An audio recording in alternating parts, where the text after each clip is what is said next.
Live from the Victoria Park, where we are having two games in today's encounter. In the first game, we'd be having Petro Caribe, Largo Heights United, coming up against BESCO Pastures. Petro Caribe, Largo Heights in the blue and black, and BESCO Pastures in green and white. And then later on in the second game, we should be having System 3 coming up against SION Hill. So we are off. It's with BESCO Pastures in possession, looking to make all the inroads. Taking it down the flank is the number 19 man, no one challenging, and the cross comes in on the near post and almost beating the goalkeeper there for Petro Caribe Largo Heights, who got a hand to it and turn it around the upright and to touch for a corner. First corner of the game goes to BESCO Pastures. BESCO Pastures would have won this competition in the previous edition, and they would have represented St. Vincent and the Grenadines in the CONCACAF Club Championships. A cross coming in, missed by the defense for Largo Heights, but a whistle is gone, and it's a free kick to the Largo Heights team. So we'll try to get the players on. We have not gotten our card yet, but we'll get that shortly. And welcome Mr. Khalil Keto, who will be also sharing the commentary with us here today.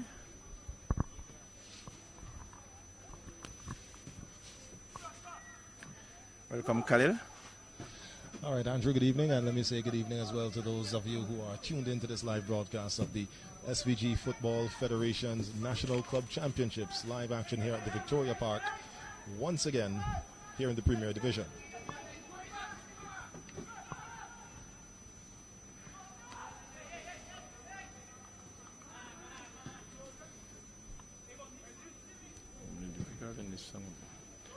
Ball played over the top, and number 2 player there, Eric, for Largo Heights, coming out, is out of his goal, and this could be, good save there coming in by the number 3 player, Anthony Bibi.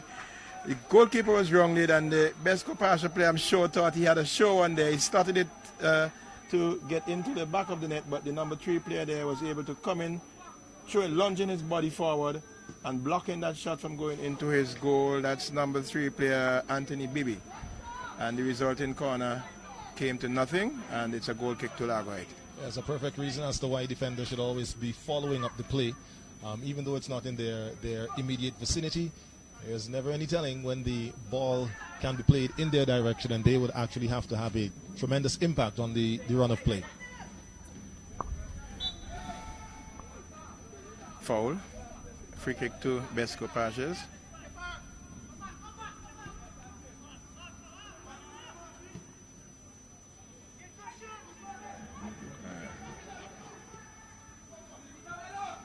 And goal coming here very early in this game. The number 20 player for BESCO Pastures in the third minute of the game. The ball was taken down the flank there. Lovely through ball played. And the goalkeeper coming out, he was beaten, coming out a little bit slow. The ball was squared back, and the number 20 had an empty net just to put it into. Khalil, your impressions? Yes, again, well played. It seems like BESCO Pastures have been having the upper hand, giving the defense of excuse me, of their opponents some things to think about. All right, the team from Largo Heights, that is. Well, Largo Heights would have been promoted to the Premier Division, having placed second in the first division last year. They would have lost their first game. They lost their first game, I think, 3-1 to, I'll get that for you shortly, but they lost their first game, I know for a fact. And they are now up against BESCO Pastures, who is one of the stronger teams in the Premier Division. So they have a handful for them here this afternoon. They did say in their last game they'd be going back to the drawing board and making some corrections as to some of the problems that they had in the last game. They played against Awesome FC, and they lost 3-1 to Awesome. And now they have their hands full here this afternoon against a BESCO Pastures team that would have won this competition in the previous edition, and have some couple of number of players who would have represented at the national level also. Yes, of course, and on that note, one notable absence I'm picking up for the BESCO Pastures team is that of Hosni Chandler, who's sitting on the sideline actually in street clothes. So I don't know if there's an injury that he might have picked up in their last game, or probably a disciplinary matter. We don't know, but right.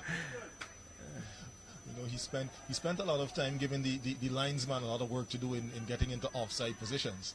But at least we know that does show that he has a tenacity for trying to get into the goal area and trying to score. But he's not on the field of play today.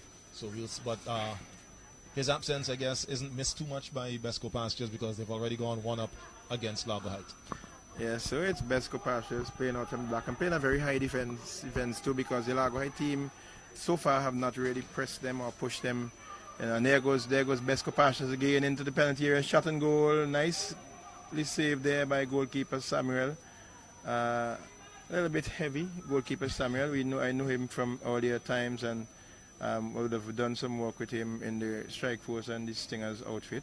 And he is really trying to pull this team together and help them in the Premier Division here.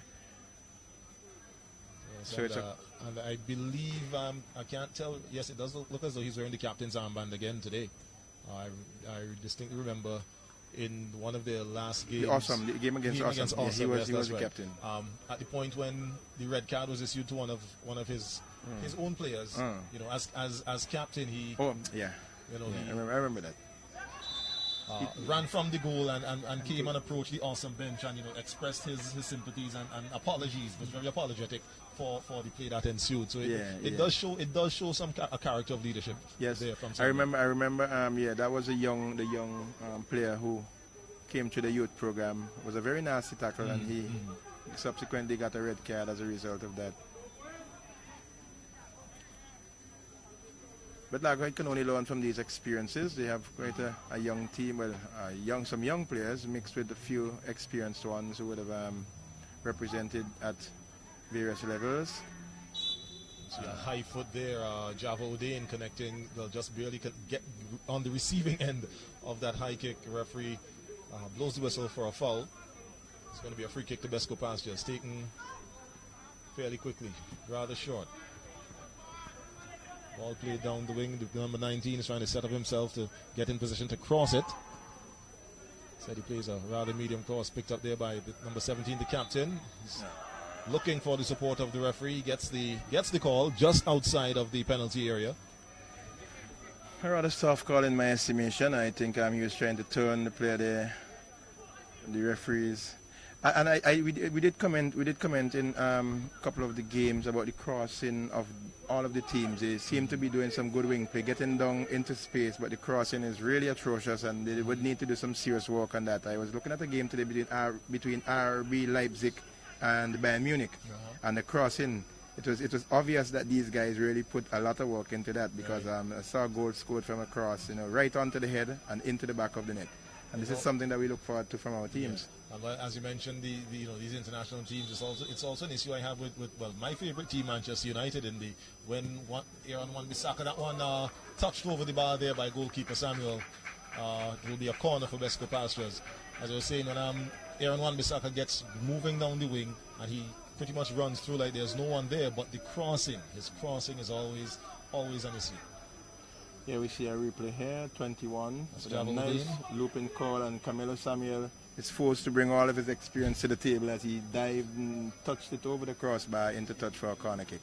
Chavodin giving BESCO Pastures the victory in their last game. He scored both goals for them. The second goal, of course, the first goal was from a spot kick, almost in the same position, but on the other side of the penalty area. As we see a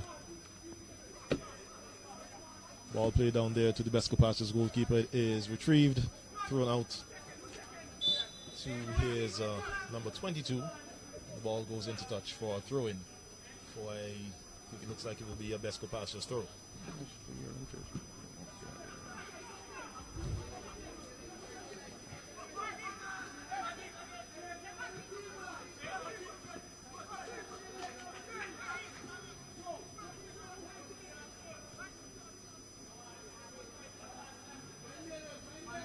Short throw taken there, received by the captain of BESCO Pastures. Played back inside, that one played through. It's picked up by the number 17, but his first touch betrays him. And LARGO Heights manages to get possession of the ball. They have it now. The number 15 is now trying to make his way past his opponent, but doesn't quite. A little unsuccessful there in that. It is a throw-in now for the LARGO Heights outfit.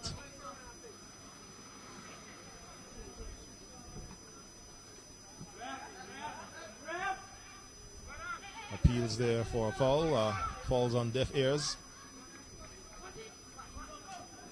Mazik Herbert there trying to get his ball to his captain, but it's intercepted by the number 20 of LARGO Heights. Ball rolls down into the goal area of BESCO Pastures. Goalkeeper put under some pressure, but he manages to evade the oncoming challenger. Number 16, and there's a poor attempt at a cross. I don't even think he definitely did not make the contact that he would have wanted with that ball. I'm not entirely sure if that would have been his weaker foot or not, or if it was just a poor delivery, but nonetheless it just rolled in and posed no trouble for the goalkeeper. LARGO Heights now with the ball, center of the pitch, trying to flick that ball over. An attempt at a header. Takes the ball in the opposite direction of where the player wanted. You see an attempt there by the winger there for LARGO Heights, making an attempt at a bicycle kick, but the ball going into touch. It's a spot kick. Goal kick now for BESCO Pastures, which is taken short. Kick to the out to the left. It's picked up there. Ball in possession of Mazik Herbert. Oh, with the number 18 now. Herbert now with the ball. Looking to travel. Tries to get a long searching ball.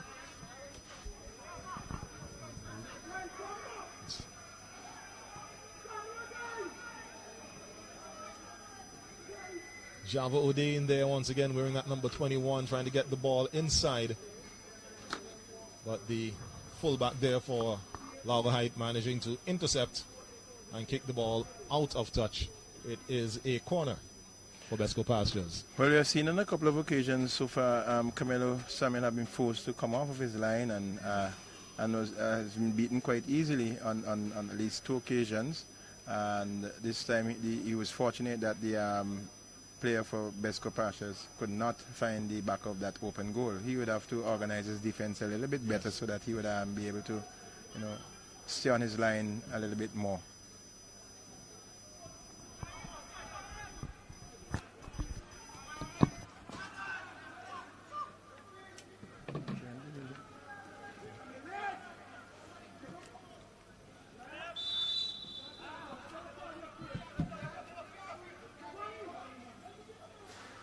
And we see a yellow card being given to the number 22 player for BESCO Pastures, breaking up a very promising attack there. The man on the ground there, the number 13 man, I think it is number 15 man, Maurice SION. SION was struck in the chest and he fell to the ground. He was really making a headway, making a head of speed, and he had some space ahead of him, and the BESCO Pastures number 22 player took him out, and subsequently he received a yellow card as a result of that. And it's a free kick to the LARGO Heights team.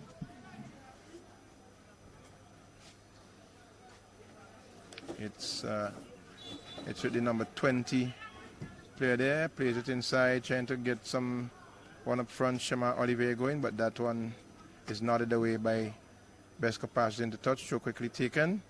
It's with team. Trying to get it across, not able to do so, loses it. Gets around his man still, plays a lovely ball across there, and he gives it away to the player from BESCO Pastures. A corner. Nevertheless, he runs it, crosses the goal line, and it's a corner kick to the LARGO Heights team.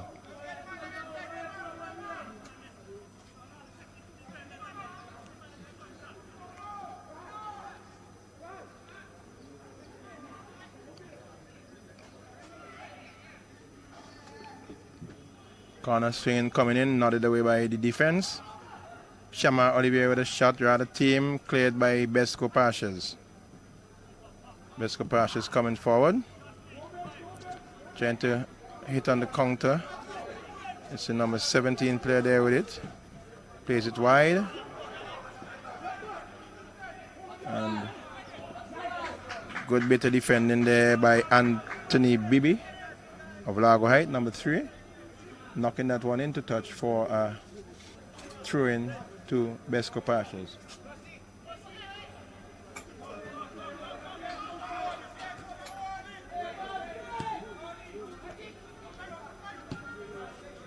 Mazzy Corbett playing his number 9 player is judged to have been offside.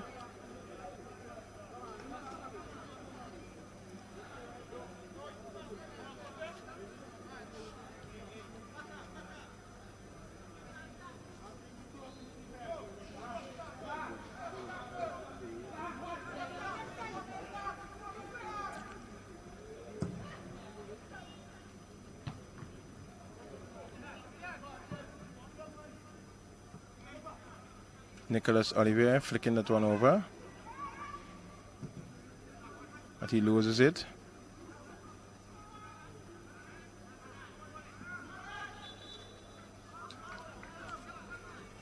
Throw in to Largo Height. Petro Caribbean Largo Height.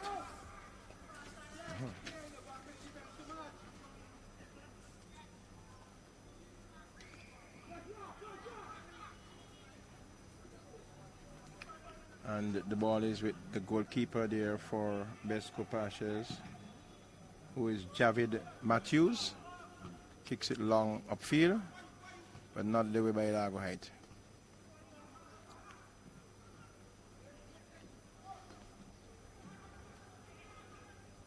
Ball is with BESCO Pastures. Good fancy back heel coming forward there, is it? It's with the number 17 man. That's the captain. That's Ralph. No.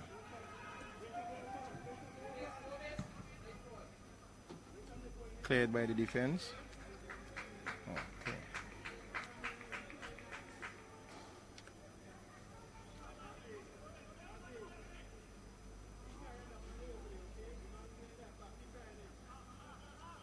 BESCO Pastures still with a lot of possession in the half of the Largo Height team, but the winger there not able to get onto the end of that long cross, and it went into touch for a goal kick. Camilo Samuel is with it.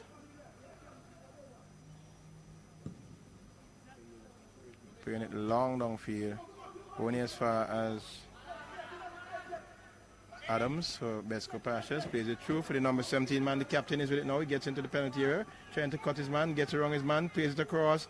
Trying to get his player there, number 39, that's Tarek DeGrads, onto the end of that. He was not able to get there, and it goes into touch for a goal kick to the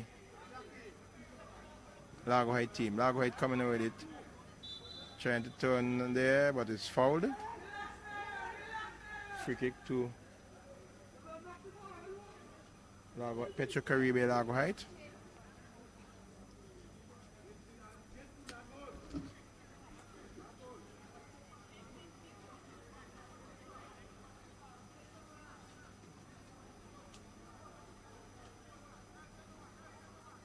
Plays a long ball forward, trying to get Shema Olivier up front, and the goalkeeper coming off his line, collecting quite easily there in the end, and bowls it out.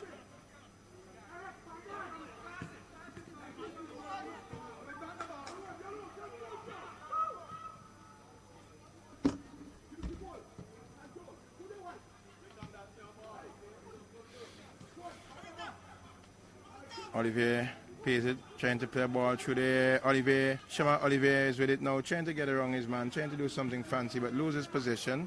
And BESCO Pastures clearing in the end. Largo Height wins it back nicely there, trying to mount an attack. But BESCO Pastures is equal to the task, and they come away with this one. It's with Largo Height, loses it there. Ball played wide.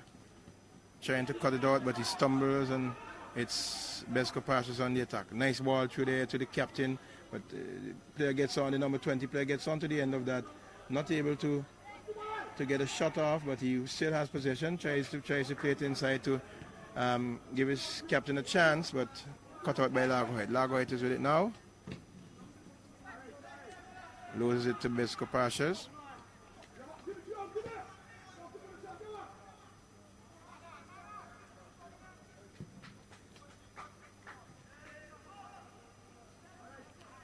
Ball is into touch over in the far side for a throw-in to the Petro Caribe LARGO Heights team. 1-0.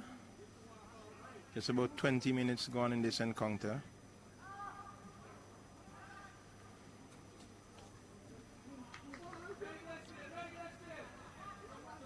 Ball is in possession of LARGO Heights for a throw. Taking the Emery Bailey, trying to chest it on, but not able to do so effectively as BESCO Pastures come away with this one now. Looking for some movement, plays it through, and he's offside. Number 17 making that run, but not being able to beat the offside trap of the LARGO Heights team there. Playing a pretty high defense, and they caught him in an offside position. A free kick to LARGO Heights. Plays it long forward, trying to get his man up front going. Emery Bailey with a shot and goal, and rather tame in the end. Rolling past, way past the left upright and into touch for a goal kick. Emery Bailey would have been one of those persons who, he was a leading goal scorer, I think, in the first division.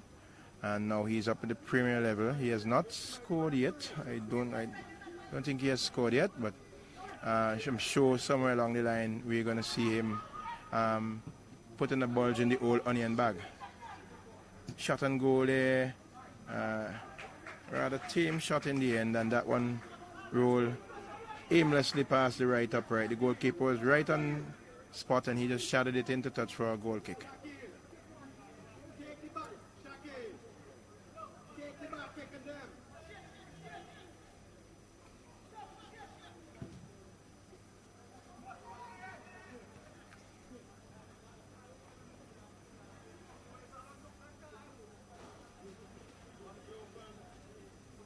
Throw in to BESCO Pastures.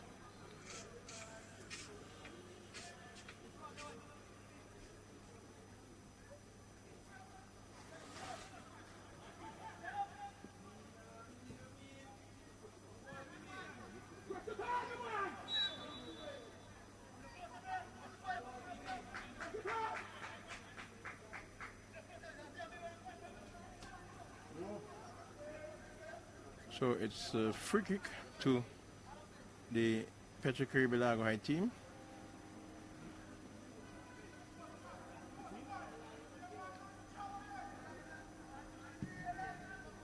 Taken by the goalkeeper long downfield. Played back to his goalkeeper, and he clears it nicely, using his feet nicely there.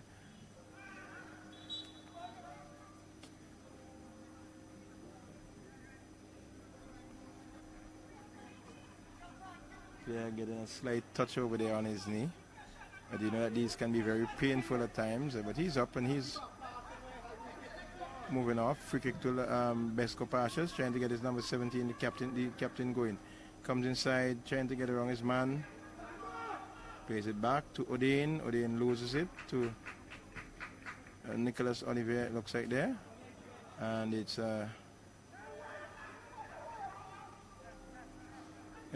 Odain with a cross inside there. Not able to get it. Appeal going up for handball there, but the referee clearly indicated no, he was waving his hands and waving it off. And BESCO Pastures come over again in attack. BESCO Pastures looking to mount another attack. The captain is with it, flicks it over the top there. This could be dangerous. Shot and goal, and he misses. He misses from about 12 yards out. A nice ball played by the captain over the top. Flicked it over the head of the defender there. And he got it. He was right in front of the goal, just about penalty spot. And he took a shot, and it went wide of the upright. Wide of the left upright. Goalkeeper Camilo Samuel. And we see a player for LARGO Heights is down. I don't know if he would have gotten a knock in that earlier for. One of the good things we are seeing with most of the teams is that they all have their physios, and that's very noble for these times.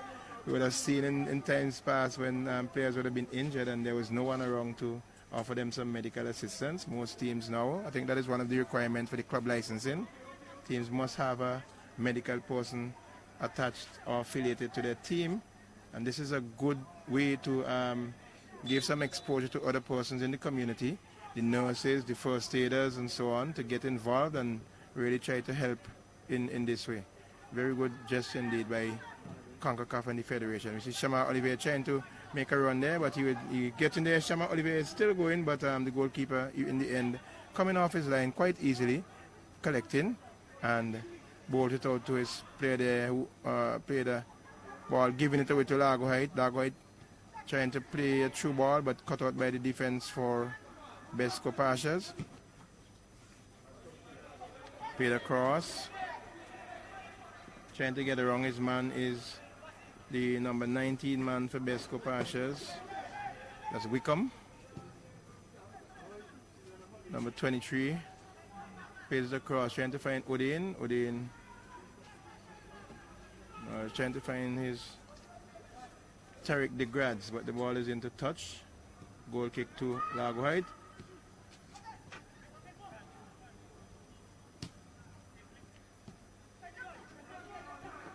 Ball played inside again. This could be dangerous. A shot and goal, and goalkeeper Samuel gets down to his left and was able to parry it into touch for a corner kick. The Largo Height team, the midfield seems to be leaking space, acres of space. Anytime the BESCO Pastures team pick up the ball, they have a lot of space to run into, and the players are not getting back and covering on time.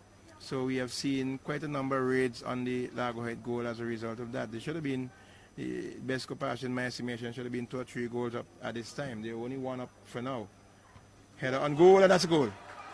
And just as I spoke, a lovely cross coming in from the number 17 man onto the head of the number 4 player. It looks like the number 4 player there being Lesron Craig. Lesron Craig. Coming across, Craig with a header away from the goalkeeper, Camilo Samuel, into the side netting there, into the side netting on the inner portion of the goal, and that's goal number 2 for BESCO Pastures in the 27th minute of play. So Pastures lead 2-0.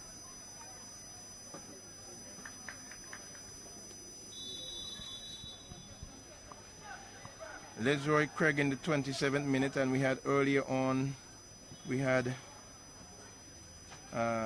Dickwan Springer. He scored in the 3rd minute of play.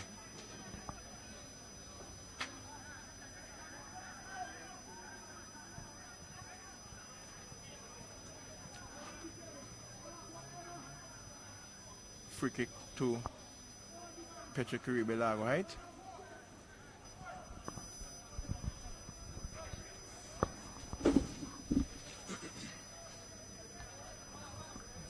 Ball plays just on the other side of the half line.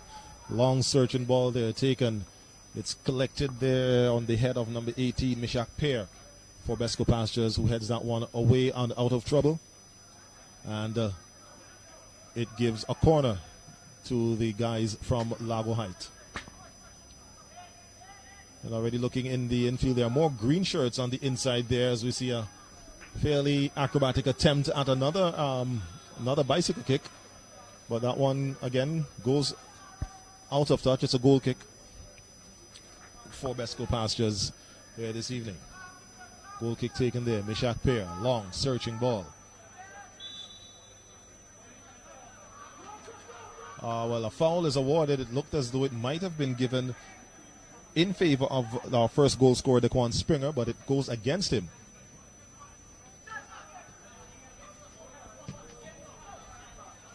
So you see a ball too strong there for number 7, Emery Bailey of Largo Height. He had no chance whatsoever of getting to that ball.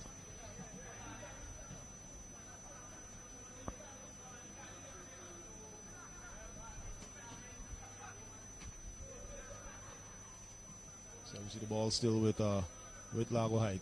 Cross inside should be collected fairly easily there by Nathaniel Carrington in goal. Rolls this one out and it is picked up there by Augustus Adams. Crosses the ball inside. Mazik Herbert with it, looking for number 19 on the wing in the person of Kareem Wickham. He now searches to get his captain, Gitson Francis, who heels it back to get away from his challenging. It's ball on the inside. This could be goal number 3, and it's a deflection coming there from the shot there by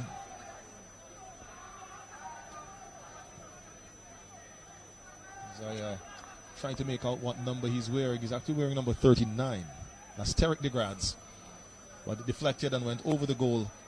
So it's a corner kick. Gitson Francis, the captain. He has Jaffa O'Dane short, but looks like he won't use that option. Looking to curl that one inside, but it's booted out there by Alpheus Carrington. And rolls all the way down into the other half and out of touch. It's a throw-in for BESCO Pastures, a short one taken there. Mishak Pear with it. Drops another long one. It drops just on the inside of the upper half. Java O'Dane making his way. He has on the inside Gitson Francis along with Daquan Springer. Ball picked up there. It's DeGrads once again trying to find the far corner, but pushes it too far away from the goal. Well, it looks, as a matter of fact, it looks like he might have taken a deflection. You see Java O'Dane making his way to collect the ball to take another corner there. And Andrew, as you made mention of the opportunities there, especially within the medical field, for persons who are in that particular area, it also shows that there is more to the game than just playing the game. Definitely. So it goes to show that there's for those who might be viewing, any young members in our audience, you might love the game of football, but you might not be as talented on the field. Doesn't mean that you can't be or play a part in the game whatsoever. There are many different avenues that you could take up and still be involved in the game. The Referees Association, they're looking for young persons. They're looking for recruits now, all now, because they would like to expand on their pool and have persons trained so that they can, I can speak about that because I know the benefits of and it's a lucrative profession, refereeing. If you're good enough and you can get yourself on the FIFA list, you can make quite a tidy sum.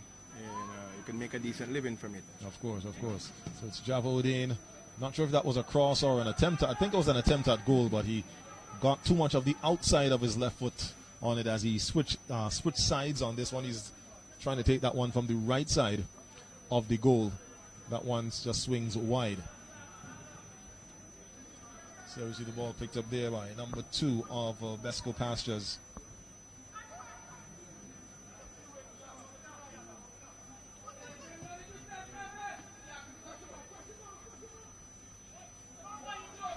Goalkeeper Carrington trying to be a little bit too fancy, but Mishak Pear is there to clean it up. And a defiant clearance there by the defender wearing number 4, Lesron Craig, your second goal scorer, clears that one out of the venue. And that one might be picked up there in the OT compound. If not, probably close to the bike bar. It was kicked that hard. So it's a corner kick there for Largo Height. If you're just joining us, it is Largo Height wearing blue. BESCO Pastures, or let me get that correct. It is Petro Caribe Largo Height, dressed in blue. BESCO Pastures in their green and white strip. Largo Height attacking the goal at the bottom end of the Victoria Park.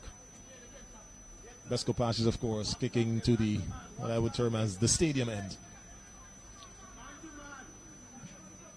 So the corner kick is going to be retaken. I think just at the same time it was taken, the ball was returned into the field of play. So the referee decided to hold play until the ball was cleared and is now in the possession of the 4th official. The corner was taken. It's headed over the goal by Largo Height. It is a goal kick taken there. Lob ball.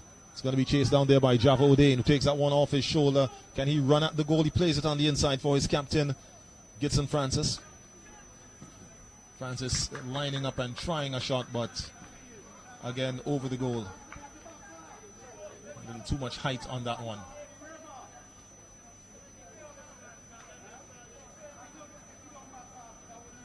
And of course, for the latest scores, updates, and points tables, of course, viewers, you can log on to the official website of the SVG Football Federation, svgff.org. That's .org. Scores and the points tables are updated constantly and are up to date. So I can guarantee that immediately following the completion of this game, any points and the results will be there for you. As we see Largo Height trying that one, and that one spinning off the outside of his right foot. That is number 16. I make it. That is Shamar Olivier making an attempt probably about 25 or so yards out, but the ball going nowhere near the goal. Mishak Pear with the spot kick. Drops that ball inside. It's picked up there by number 20, Alpheus Carrington. Playing in the defense. No trouble there for him. In the meantime, BESCO Pastures on the comeback.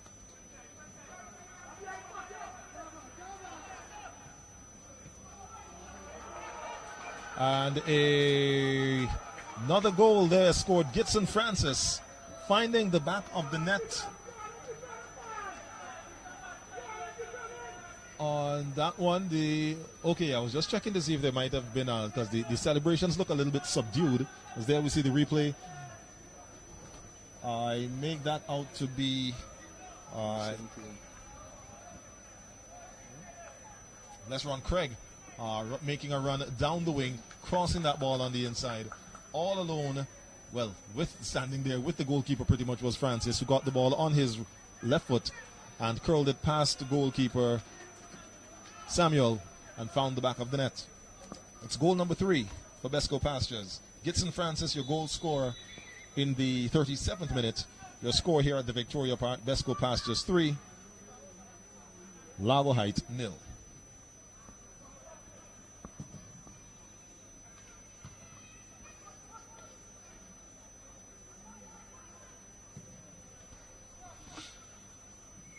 So your commentary team, yours truly, Callum Cato, alongside Andrew Bramble, as we see BESCO Pastures getting in, just getting a toe to that ball, but Mishak Pear, staunch defense, make sure that the ball is cleared out. Mazik Herbert, Gitson Francis, your goal scorer there, looking for his options. He picks up number 39, Tariq DeGrads, but the ball is relieved. He's relieved of the ball by Largo Height.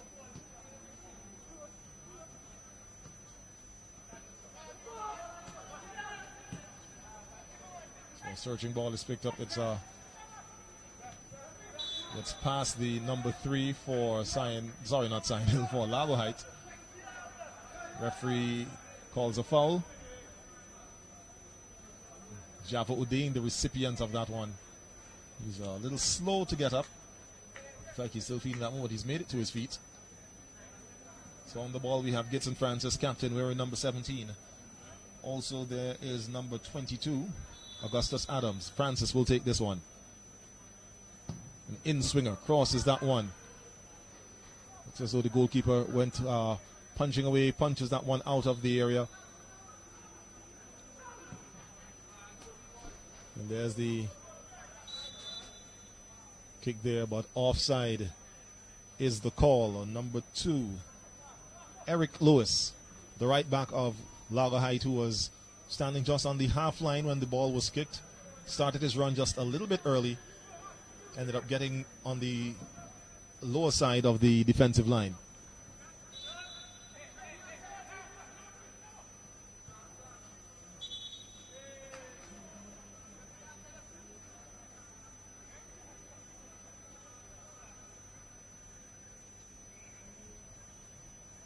So that's Kenroy Badnock wearing number 3, getting the referee's attention.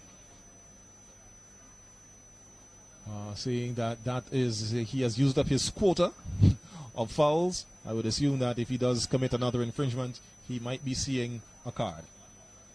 So it's going to be a spot kick. We see standing over Java Udain alongside I believe Gitson Francis is toying with the ball, making it seem he's trying to find that perfect position, although I take it that they might be just there planning what exactly they will be doing with this kick. So O'Dane can take this one with his left foot. Francis can take it with his right. It will be Francis takes that one. And a diving save there by Samuel, parrying the ball outside and away from the goal. Francis was aiming for the far corner. I guess the corner that the post that we might consider to be his near side, the post that was closest to him. And it's going to be a corner kick. And the kick taken there. It's a short pass there. Number 22 crosses that ball on the inside. Augustus Adams. It's cleared out now in the possession of Oliver for Largo Heights, and an infringement committed by Oliver. It's going to be another spot kick there for BESCO Pastures. Again, I make it about 30 or so yards away from the goal. Again, Mazik Herbert. Sorry, not Mazik Herbert, but Herbert is there.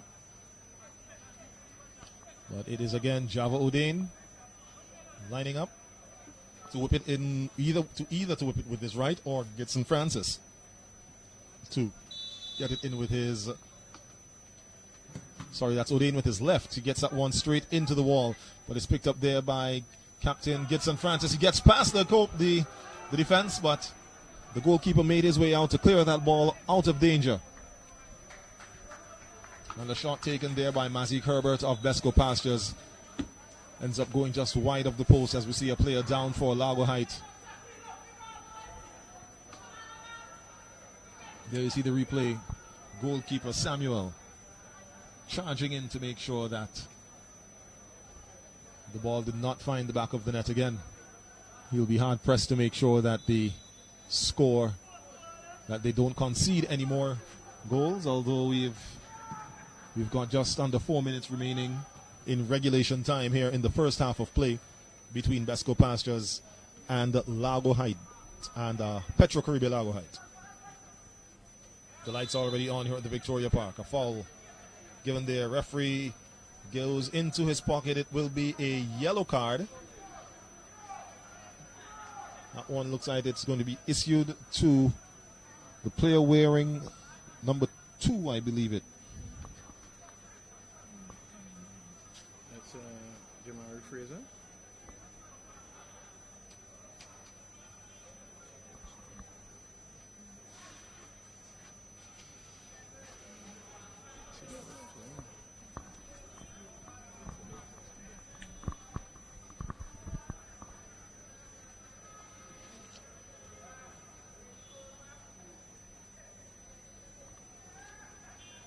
So Petro Caribe Largo Heights is going to be seeking to see if they can manage to pull one back here just before the end of the first half at the Victoria Park. 3 goals down against BESCO Pastures.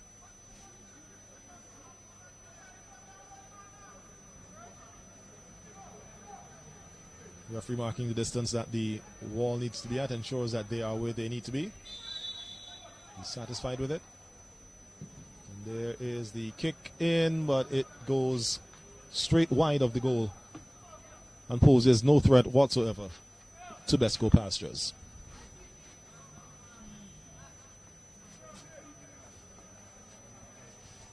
And just an early heads up, this is the first of our double header this evening.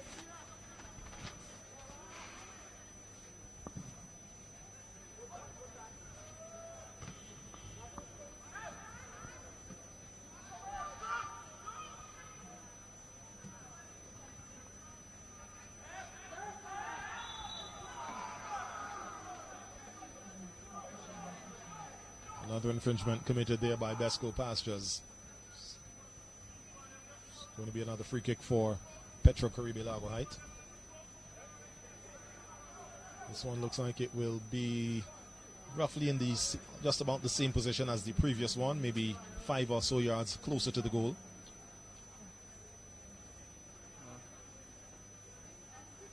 Two minutes of time added on to stop you see the fourth official, Ron Primus, indicating that 2 minutes of added time will be added to the end of this first half of play between BESCO Pastures and Petrocaribe Largo Heights.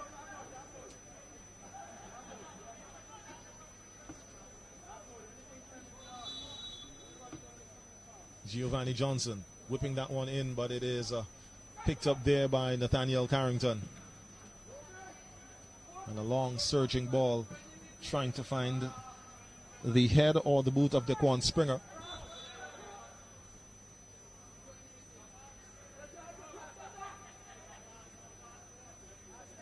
Linesman indicating a foul. They're committed by Springer. Short one taken. Giovanni Johnson with it. Plays the ball.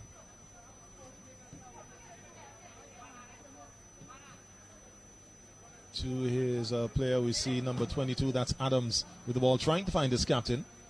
But the ball goes just wide. It's picked up there by Alpheus Carrington, who plays the ball back to his goalkeeper, Camilo Samuel, who then clears the ball all the way out of touch. It's a throw-in for BESCO Pastures. Short throw taken. As we see Java Odein muscled off the ball there by Kenroy Badnock. Badnock fouling Odein in the process. It was Adams with a corner, well, not a corner, sorry, but taking the free kick.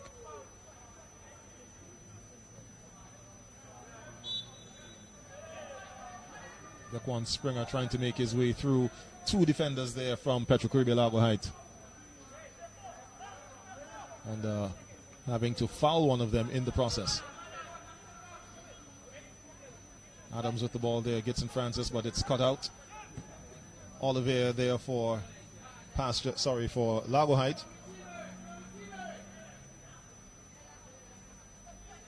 Trying to find the man playing on his right wing. Tried to save the ball from going out, but was unable to do so. So it's a throw in now. BESCO Pastures takes that through. Mishak Pear trying to fake the oncoming player. And there is the whistle to indicate the end of the first half of play between BESCO Pastures and Petrocaribe Largo Heights. Your score here at the Victoria Park is 3-0 in favor of BESCO Pastures. Goals came in the third minute of play by Daquan Springer. The second goal scored in the 27th by Lesron Craig. And then Captain Gitson Francis rounded out the scoring in the first half with a 37th minute goal to put his team 3 goals to the good against Petrocaribe Largo Heights. Again, this is the first of our doubleheader. The following match will see Sion Hill FC coming up against System 3. That game scheduled to begin at 7 p.m., but it will, of course, will be following this game here at the Victoria Park. The best Khalil would have dominated in terms of possession. They had the lion's share of the possession, and they could have been easily 5 goals up. Yes. They had quite a number of chances that they didn't take. The Largo Heights team found themselves, the Petrocaribe Largo Heights team found themselves a lot on the back foot, and had it been for the brilliance of their goalkeeper on a couple of occasions, it could have been worse. Yeah. So they would have to go back to the drawing board. The coaches would have to try to reorganize and restructure. There's too much space in the midfield. They're giving the BESCO Pastures team too much room to run at them with the ball, and the BESCO Pastures seem to have better caliber of players, and they are taking advantage of that fully.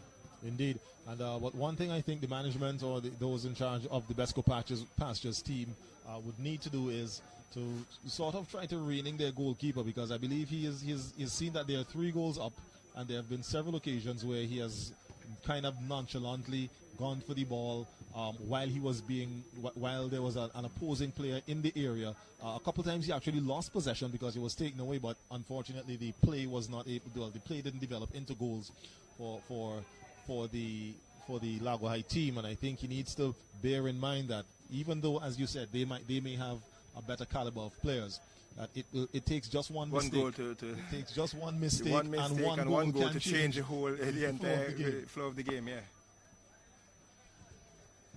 So as we're here at the Victoria Park, once again, it is halftime between BESCO Pastures and the Largo Heights FC.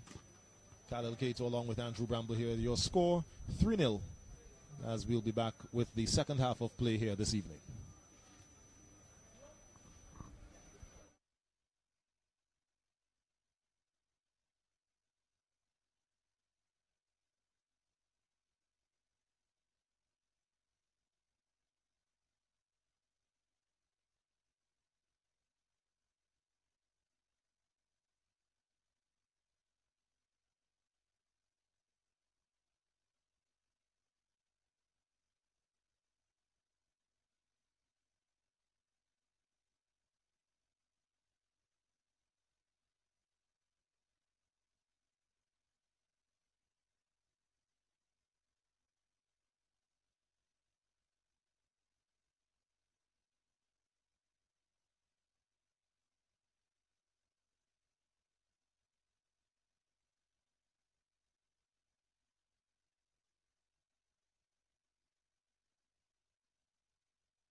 And we are back here at the Victoria Park about to commence the second half of play. But just before that, I'm going to just give you some. Ball played over the top, and number 2 player there, Eric. In their green and white strip and the Petro Caribbean Largo Heights. And that would have been Java Udine with an attempt there at goal, but the defender who has been rather busy in the back there, Shamar Olivier, clearing that one out. At crossing, and this is the first goal there. Gitson Francis crossing that one, and then it's picked up there. That was in the 3rd minute of play. Dequan Springer curling that one into the goal, a wide open net. Here we see Java Udine. Again, just highlights of what we would have witnessed for the first half of play. Deflection there, player trying to clear the ball, deflects off his own player. That looks like Springer once again, number 20, yes, trying a shot, but goalkeeper Camilo Samuel up to the task. This is a free kick here. This one's going to be taken by Udine. Putting Samuel to work, jumping and clearing that one, just clear of the goal.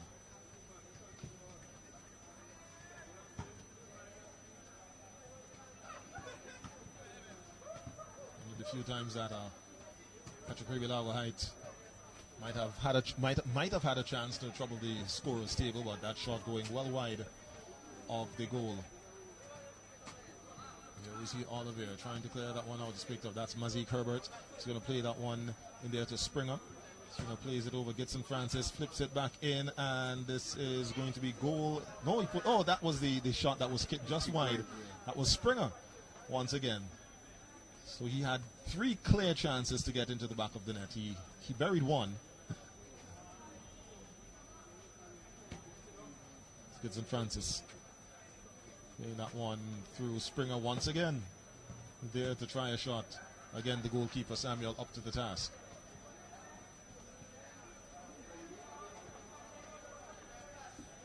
We're now to the 27th minute of play. Still 1-0. In favor of BESCO Pastures, and that is goal number 2.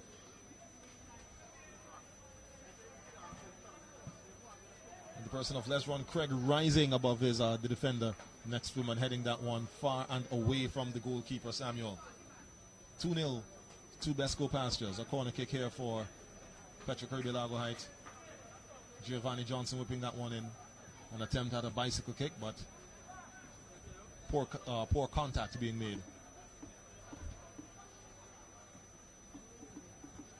Here we see Giovanni Johnson. This is one of the instances I was talking about, Andrew, where that could have led to Largo Heights finding themselves on the scorecard. And with a better striker, he would have definitely paid for that. Yes. As we are about to see, I guess this would be the 3rd goal. Yes, it is Gitson Francis there, burying that one in the back of the net to put them 3 goals up, as we now turn our attention back to the current play. Teams are back on the field. It looks as though Largo Heights is in the process of making some changes. Yes, we see below us the number 13 player on the 13, it looks like. And we also have a number 22 player there. Let's see. 22, Yernick Nanton. And number 13, Ronaldo Baines. Okay. And Yernick Nanton, we would know, was a national athlete here and from the North Leeward area. He was a middle distance runner. Yeah. Has put on some weight. And here the change has been made. Unable to tell you who those 2 players would have come on the field for, but in the meantime they are on, and we are underway here with the second half of play between BESCO Pastures and Petro Caribbean Largo Heights.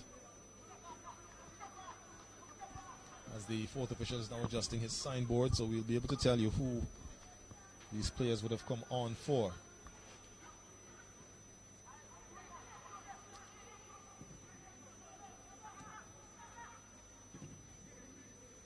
Fourth official Primus holding up. It's Yernick Nanton, who is on the field for number 17, Ralph Odinigwe.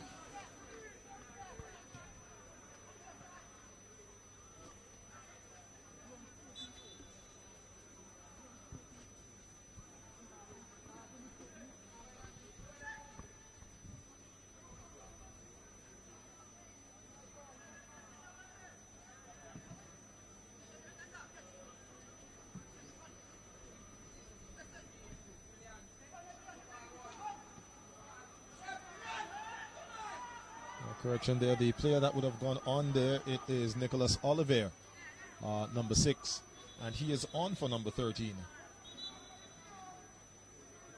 Ronaldo Baines. So Baines is off, and number 6, Nicholas Oliver, is on. Right. As we see that the player there for... But Nicholas Olivier was Nicholas Olivier started the game. Nicholas Olivier would have been on for some time now, actually. Nicholas Olivier. Yes, Nicholas Olivier would have started. Well, yeah. Then, maybe the fourth official just got the numbers wrong. So I think probably Nicholas Olivier would have come off. Right, and Baines on, Baines yes, on, because yeah, the player right. that went on was wearing number 13. Number 13, yeah. So it's Olivier off, Baines on. A substitution here at the Victoria Park. Bounce ball there, Besco Pastures with the ball. Ball there trying to get to the captain, Mazik Herbert. And here we see Baines getting his first touch, but his first touch on the ball betrays him.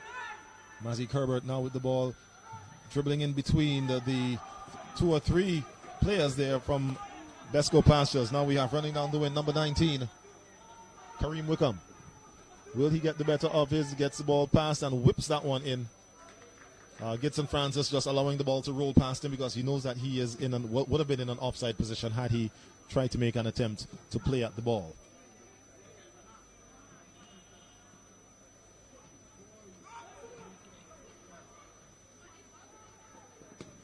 Ball well played there by Baines, Baines already making his presence felt on the field. Adding some life to the Largo High team. That's Olivier. Clear, is that Olivier? That is number 2. That's Eric Lewis, actually. Eric Lewis. Is it me, Khalil, or does the light look a little bit dim? Do you know? I believe, well, I think that one thing with these lights is that when they're turned on, I think they gradually, as they probably get warmer, get just a little bit brighter. So maybe the intensity might. But yes, I do agree. Comparing this to when I was in here last night, it does seem that it might just be a tad bit darker. Here we see Mishak Pear crossing that one, but it drops comfortably there for keeper Samuel, who boots that one out onto his left wing. And I made the comment to Mosiah when we did the last game on Sunday. I believe it was that I think teams need to bear in mind, as we see an infringement committed there, that's Giovanni Johnson, and he's going to be the recipient of a yellow card for that play. As we're saying that, teams need to be wary of the colors that they play in, as well as the numbers. The contrast, the yes, contrast. As it is right now, when the game started earlier, it would have been easy on the far side to see the numbers, but now that the light has dimmed, and as you said, the lights that are on are not as bright, obviously, as sunlight. It's hard now to make out what the numbers are on the far side. It's not a problem for Besco Pastures because they're playing in green shirts. Their numbers are white, so there's a clear contrast between the colors, so they can be picked up easily. But when the colors are somewhat similar, and I think I made that mention, and I think that's something that teams... Petro-Caribbean there in a blue with a black number. Right. And it's very difficult to pick up those numbers. So I think that's something that teams need to bear in mind when they are, outfitting themselves. I know that they decide what colors they want to wear and all that, but the objective of wearing numbers is to be able to differentiate between players and to be able to identify players. Yeah. So it defeats the purpose if the colors are so close that they are unable to be seen. But nonetheless, number 39 there, Besco Pastures. Tarek DeGrads, who has now played the ball. Java O'Dane switching that ball onto his stronger left foot, but unable to get it past the Largo Height defender. So Largo Height now just trying to knock the ball around in what I would make to be a dangerous position, but they succeeded. Largo Height now on the counter attack. Giovanni Johnson fouled from behind.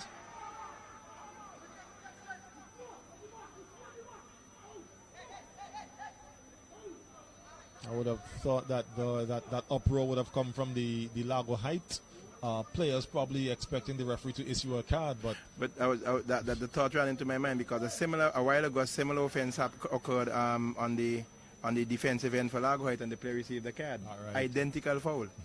And now we see it happening with the BESCO Pastures team, and just a free kick is given. Substitution for... yes, we see a substitution here for Largo Heights. It's number 23, Shin Boye, who's going to be making entrance onto the field, and he is going to be replacing, I think it was number 15. Number 15, yeah. Yes, Maurice SION, who is going to be making his way off the field. And he does so as the new rule has been established, that you make your way off at the closest point. Yep. So he runs off at the touch line just next to the goal. So SEN off, Boye on. Ball crossed in there, but it is cleared out by Jamari Fraser. Now we see BESCO Pastures attacking. Augustus Adams with the ball, but loses possession. Here we see the first, one of the substitutes there for Largo Heights. Sorry, loses that one.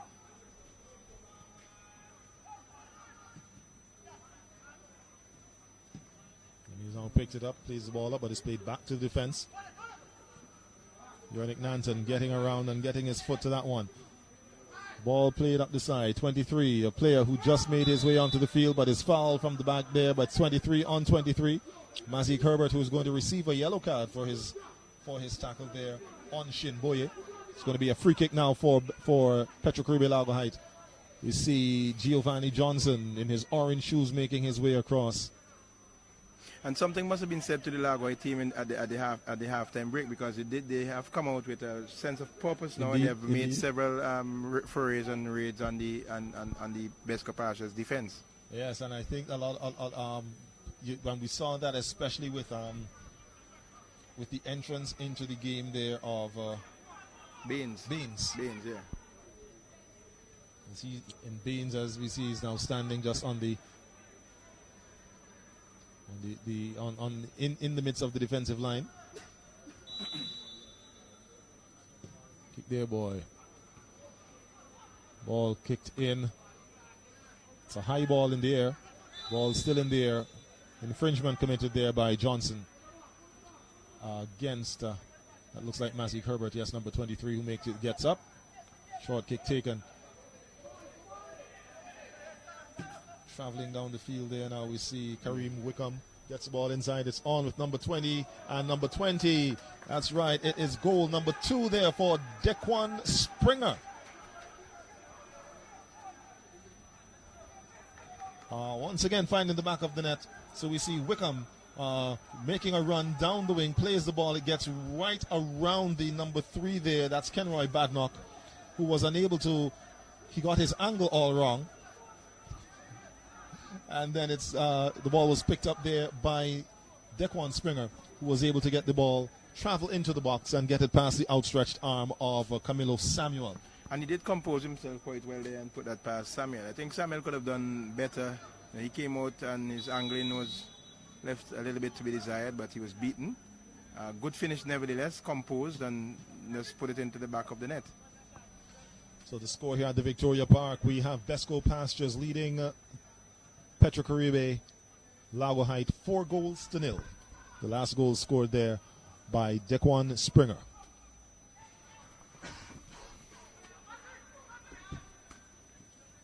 Mazik Herbert there with the ball, plays it back to Mishak Pear, his fullback.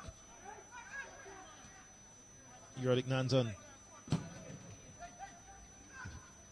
I guess that weight that Yerdik has put on has served its purpose there. he was able to wrestle that ball away from Herbert. And there we see him again, Yerdik Nanton with the ball on his foot. He plays it. Therefore, that looks like Eric Lewis here on the side. Number 23, Shin Boye. Trying to find Oliver on the inside. Shemar Oliver, who's unable to get his foot around that ball. Again, the ball just spinning off the outside of his foot. It goes out of touch. It's a spot kick there taken by goalkeeper Nathaniel Carrington. And possession lost there by Lesron Craig.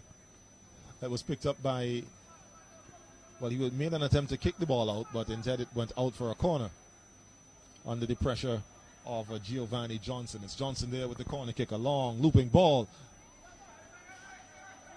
And we see Olivier as well as Lewis, both dreadlocked players, jumping in an attempt to get that ball, but it drops and goes just wide of the goal.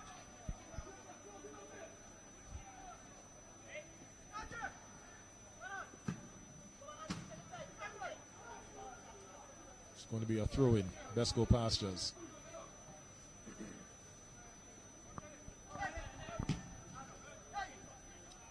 There's your goal scorer there playing that ball in for his captain.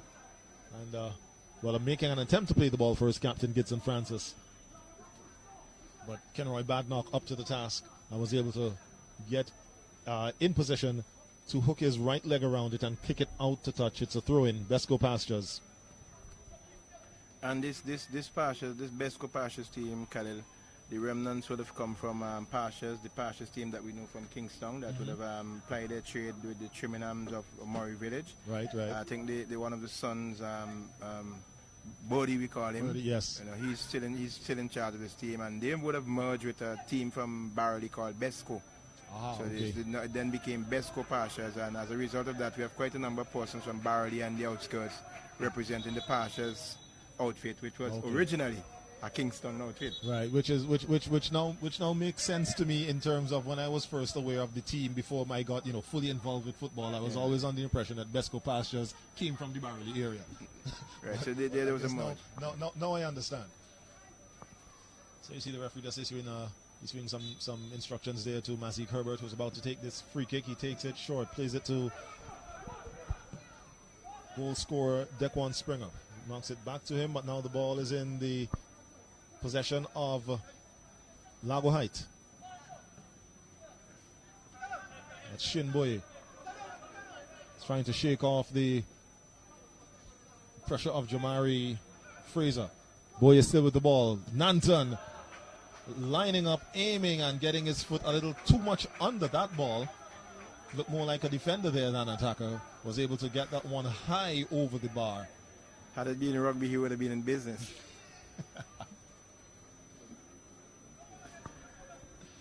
As we here at the Victoria Park, and you can hear the familiar yell of the Dalpry man, one of the staples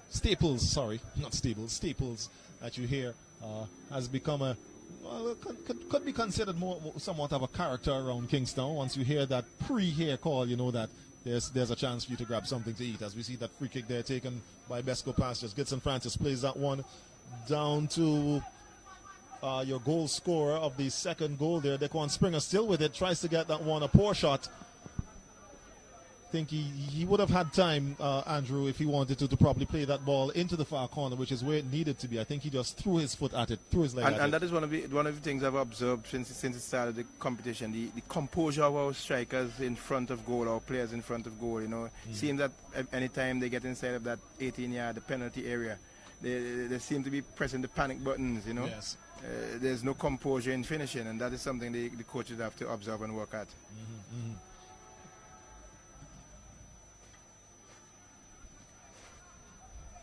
And here we see Java Odein making his way into the box, but runs into the Largo Height defender, who dispossesses him, gets the ball out, but it's picked up there. It's in the midfield in the possession of Mazik Herbert. Herbert now playing the ball just wide there to his compatriot. It's like number 22. That is Augustus Adams, who was fouled in the process. And it is now a free kick given to BESCO Pastures. Here we see Gibson Francis, who's going to take the responsibility of getting that one. He's going to probably try to find the head of Java Odein, Lesron Craig, who are all in the middle of that Largo Height defense. Here comes the ball. Doesn't get as much air under it as he would have wanted. And could we see goal up? No. Goalkeeper up to the task there. Goalkeeper Samuel. Able to stop Lesron Craig from getting onto the score sheet one more time. He came off his line and spread himself big, and he made the space, the available area for him smaller. So he was able to get the body on some part of his body onto that and stop, absolutely. prevented a goal. A foot actually, so preventing a goal there. As you heard, Eric Lewis trying to clear that one, but it goes out to touch. To throw in BESCO Pastures.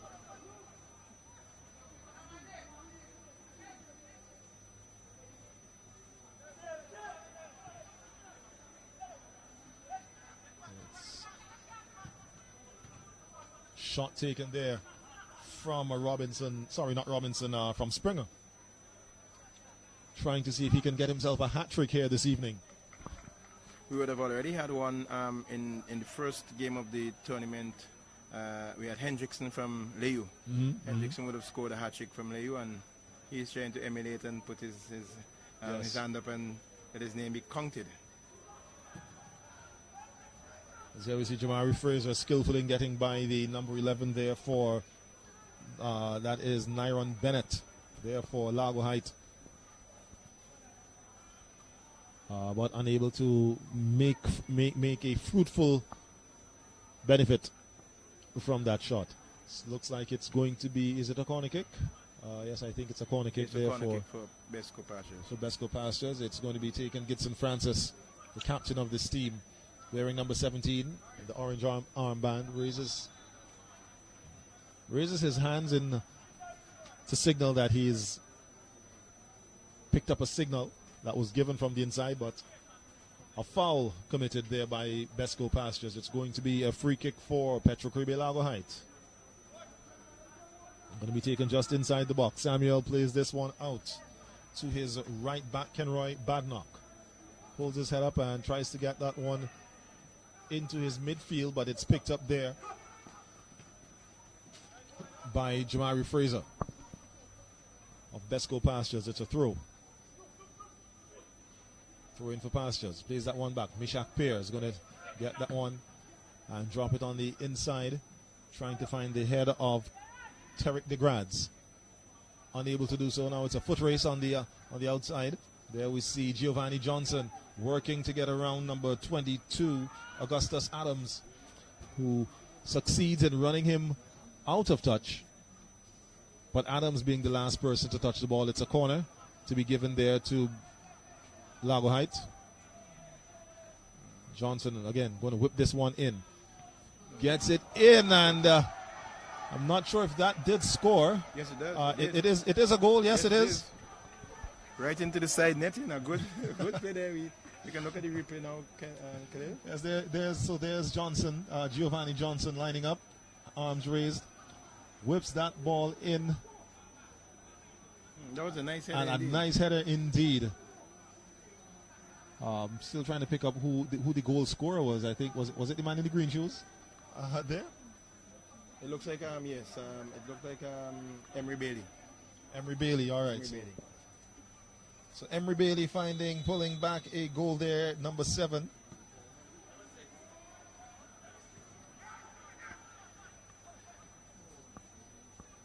Finding the back of the net from a corner kick there in the 65th minute for Petrocaribe Largo Height.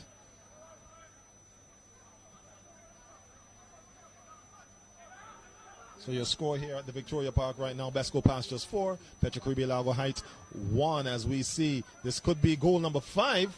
I know it goes wide. Again, as you said, probably nerves getting the better there of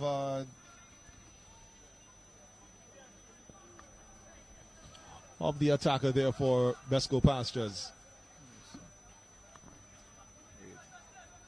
Jaffa Odin is who that was, wearing the number 21.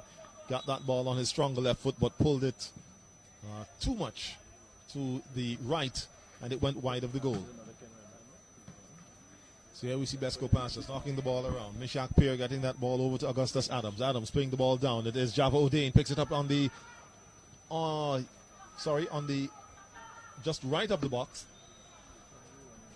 Had an opportunity there to get the ball to his teammate. Was unable to do so, but nonetheless the ricochet came to the foot of number 22, Augustus Adams, who cracks a shot and gets it in. As we see the replay here, there we see Odin trying to battle off all of the players there. And there's your shot coming in. And the ball rolls. I think it was just deflected there. Camilo Samuel managing to get, I think, maybe an arm onto the ball.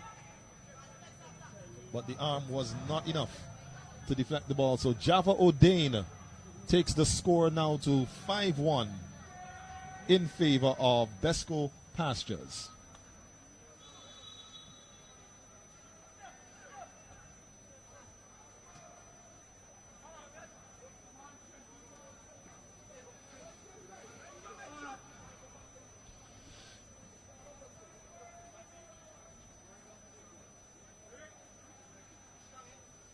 Here's the throw. Jamari Fraser trying to find Springer. But Eric Lewis, I make it getting in and parrying that one outside. But again, BESCO Pastures again with the ball. Threatening. Can they get another goal? That cross there coming from the boot of Kareem Wickham. Goalkeeper Samuel had to follow it all the way over to make sure that it did indeed go over the touchline. So not the touchline, but the crossbar.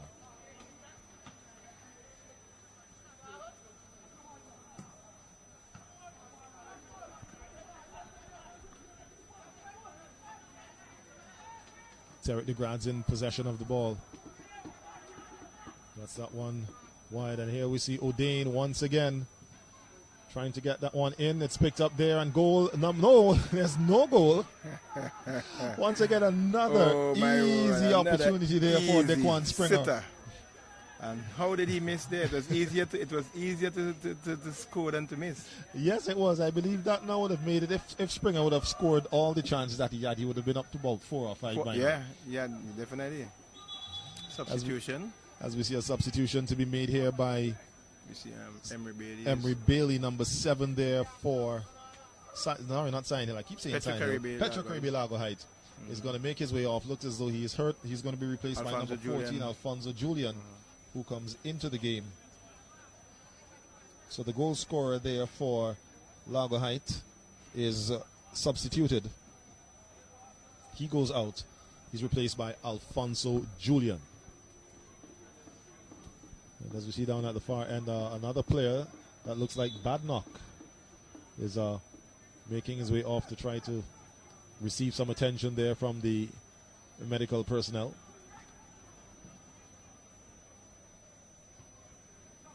Francis getting that wall over there. It's picked up by Kareem Wickham. Wickham tries to get the ball to Jamari Fraser, but is unable to do so. And there we see the player just coming onto the field, Alfonso Julian. Probably a little too slow with his delivery. Taking a little too long in playing that ball through. If had he played it through one touch play, could have been something different. Indeed, here we see Gitson Francis is muscled off the ball there by the Largo Height defender. Jamari Fraser plays that ball through. Mazik Herbert now with it. Gets away from Julian, plays that ball inside. Tarek DeGrad's now with it, playing it wide. Over there to number 22, who is Augustus Adams. He plays the ball down the wing. Picked up there by Java O'Dane. Gets by his man fairly easily. Will he get inside? The ball played in. And I think, is that a penalty? Penalty. That's a penalty being awarded there for a foul. Tried to play the advantage to see if they would have finished on goal. The foul was committed. As we see O'Dane there with the ball and gets by his man. Plays the ball inside. Chipped. There, and I think, was that Springer number 20? Yes, Springer. Tackled from behind just as he was about to play the shot. A penalty now being awarded. And it looks like, is it Springer who is going to be the man up to take this one? I believe so. So Dequan Springer with the chance here to get the second hat-trick of this 2020. It looks like Francis. Is it 17? Not 17. Oh, okay. So it is. Looks like it is Springer. Yeah, Springer. Could we see hat-trick number 2 of this new football season here in St. Vincent and the Grenadines? Dequan Springer, the man who was fouled, taking his own penalty. There's the whistle. Springer steps up. A little pause. And pushes that one wide of goalkeeper Samuel, who went the right direction but was too far away from him. So it is now Dequan Springer, a hat trick here this evening at the Victoria Park, scoring a penalty in the 72nd minute. So your score at the Victoria Park: BESCO Pastures 6, Largo Height, Petro Caribe Largo Height 1. As we now see another substitution to be made. Number 19 is going to be making his way onto the field. That's Neil James.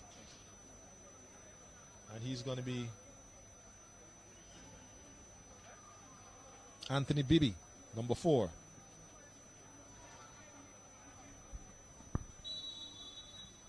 Who makes his way off. So here we see Alfonso Julian. Neil James, his first touch, a long, searching ball. Drops on the chest of his partner again because of the distance, unable to make out the number that I'm seeing there. I think that's number 23. That would be Shinboye, one of the substitutes. But he committed a foul. And the short free kick there was taken. There's a long searching ball. Trying to find, a misplay, which could have proved costly, but Neil James now with it tries to get by number 19, Kareem Wickham. BESCO Pastures still with it in the person of Gitson Francis. Travels and plays the ball through to the man who had the hat trick here this evening. Substitution for Dequan Springer, as we see BESCO Pastures are making their substitution. The first of the evening, I make it. Number 3 is... So number 21, who is Java O'Dane, one of the goal scorers, making his way out.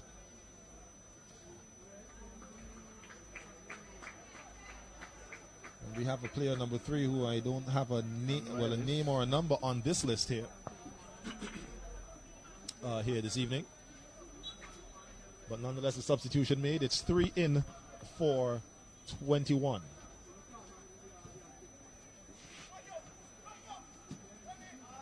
Johnson, too strong a play as he tried to make an attempt to get by Mishak Pear.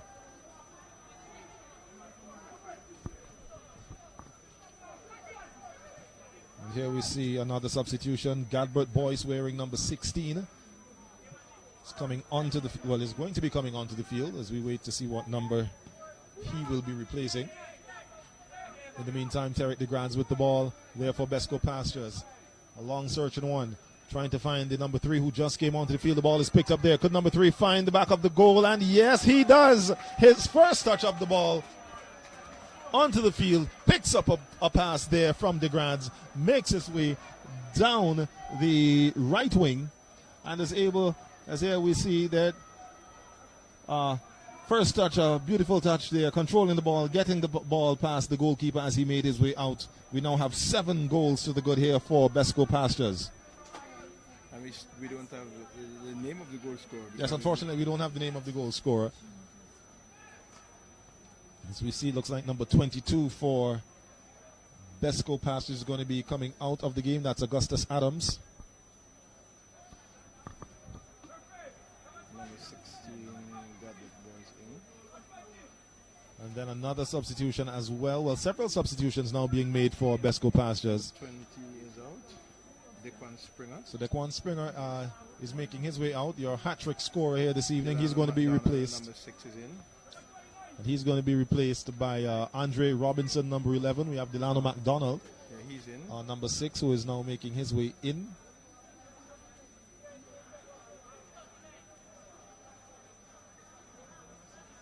.39 is out. That's Tarek DeGrads. So Tarek DeGrads, who had the assist there for that last goal. And number 14, Ezra Aline in. Is also out, and he's replaced by number 14, Ezra Aline. So we have, I make it another 15 minutes of play left here in regulation time. Here at the Victoria Park between BESCO Pastures and Petro Caribe Largo Height. Here in the Football Federation's National Club Championship Premier Division. a 7-1 scoreline with 50 minutes left still to go. And 4 fresh players just coming into the fray.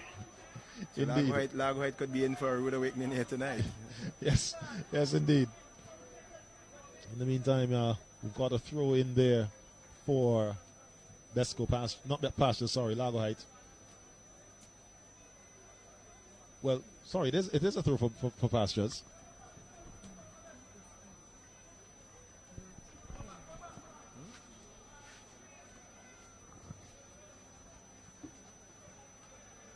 So here we see the ball there. Gibson Francis gets the ball there to. Here's that one in there that's picked up there by Delano McDonald. Long searching ball. Jamari Francis making an attempt to get that one, but mistimes his jump. Alfonso Julian now with the ball. Plays it up there. It's a counter attack there for Largo Height. Wearing the number 10. A beautiful ball played through there by Johnson. And the referee indicating that a foul committed.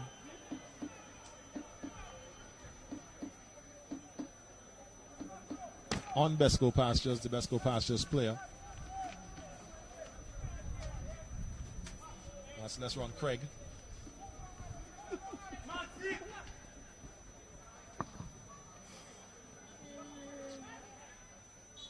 Mishak Pear. It's a long searching ball. Ronaldo Beans making an attempt to get it, but handles the ball inadvertently. The ball just touches him on the inside of his elbow. So the free kick short one there taken by BESCO Pastures. Here we go. That's at number 3 there once again, and he gets the ball inside. It's picked up by number 6, who is McDonald, but his shot is deflected. Magic Herbert losing possession to Yernick Nanton. A long searching ball. It's picked up here by Olivier. That is Shamar Olivier, who was fouled. No, he is arguing over that foul. You were 7 goals to the good. And you're going to argue the referee, possibly pick it up a yellow card. Pick up a yellow card. And there it is, yes, and he is the recipient of a yellow card. There we go. So you're leading 4-0. Sorry, not 4-0, 7-1. Yeah. You're leading by 6. Mm-hmm. Let the foul go. Let the foul go on. Let the referee call it. Now you've just picked up a yellow card, and that is the person of that would be. Who's I'm trying to find? Mishak Pear. There we go. And if the accumulated cards are in play, he could jolly well find himself having to miss a game when it matters for his team. And quite unnecessarily, because he could look back at this particular moment to say this was a card that you did not have to get. Yes. But here we see Alfonso Julian standing just to the right of the ball, but I think it will be taken in, by Giovanni Johnson, who's been taking the spot kick duties for Largo Heights here this evening. No.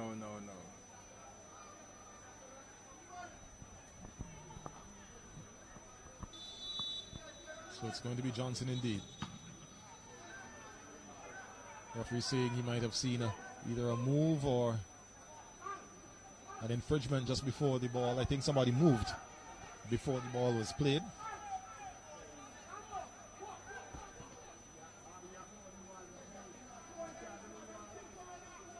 So the free kick is going to be taken once again by Giovanni Johnson. A 4-man wall is what he has to contend with. Again, kicks the ball into the wall. The rebound is out. The ball ricochets from the wall. Johnson returns the shot. Hits on the inside of the crossbar, but quite unlucky. The upright, sorry. But quite unluckily, the ball ricochets out of the goal and comes back out. That could have well been a second goal there for Largo Heights. The goalkeeper's best friend coming to his aid.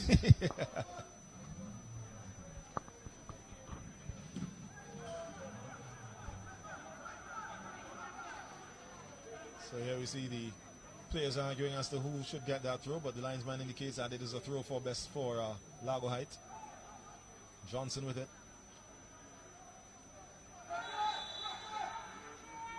who is brought down there by Mishak Pear, I make it, who might want to be careful because he's already on a yellow card.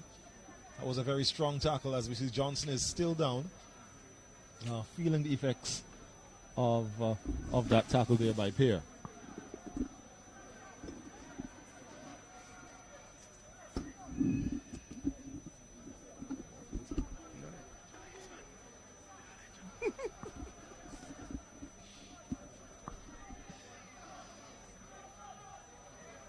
All right, so it's going to be Johnson there with the kick for the foul that was committed on him. Once again, this time it looks like a three-man wall is 10 yards away. I think he shouldn't have a problem in clearing this one. He should get this one high and up over. He does, but it also goes up and over the goal. So that one posing no trouble there for Nathaniel Carrington in goal. I observe quite a number of teams in their practice sessions, Khalil, and one of the things I don't see them doing very often is practicing their free kicks and their set pieces, and that is something that they would probably need to do a little bit more of, because we've seen in these games they have had quite a number of free kicks, set pieces, and have not been able to capitalize. But it's BESCO passes on the attack now. Ball played across and deflected into the goal. Ball played across there, and it took a deflection. It did it. Let's get that. Let's get it on the replay for you.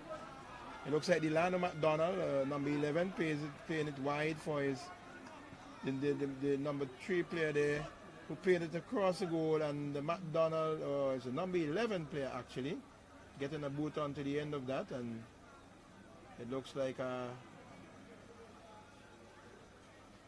it's a goal here for BESCO Pastures in the 83rd minute of play.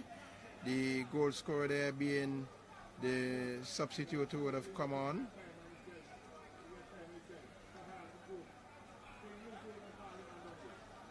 The one that we'll get a name for you shortly. So it's 9 goals to 1. 9 goals to 1.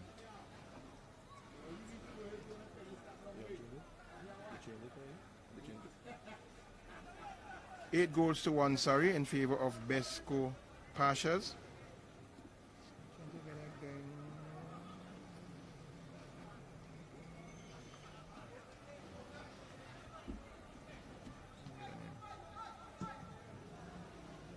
Ball played over the top. Largo Height really being taken to the cleaners here tonight by BESCO Pastures. They had no answer. They have had no answer for the onslaught of the BESCO Pastures team here. BESCO Pastures from as early as the 3rd minute of play would have made their intentions quite clear, getting a goal there, and from since then it has been a steady pressure, steady attack on the Largo Height team, and they have really not coped well with this BESCO Pastures team here tonight, as the scoreline indicates, 8 goals to 1.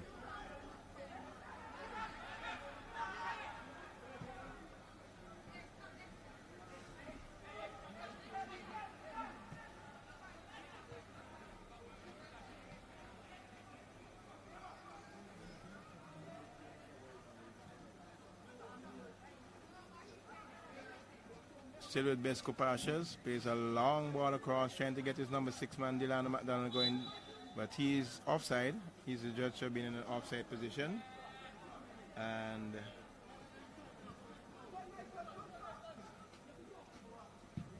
it's with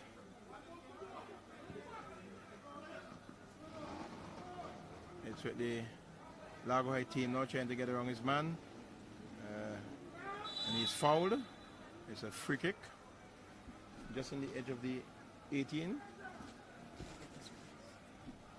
and it's a free kick to the Petro Caribe Largo High team. We have the number 10 player there, that's Giovanni Johnson. He was fouled. We see Alfonso Julian around this one too. We see the captain of the BESCO Pastures team standing there, but okay, he's going back now. So we have the number 13 player, looks like Shamar.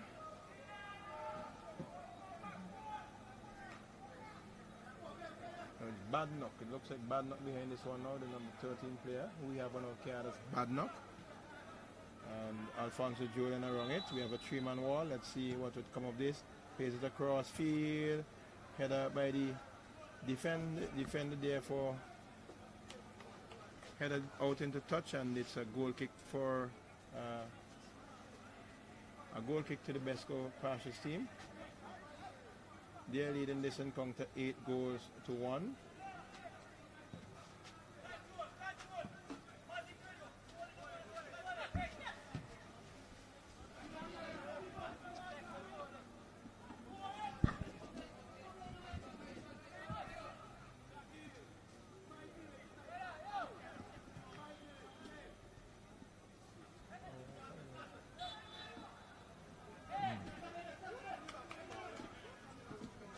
Yes, and he scored another one. He scored 2.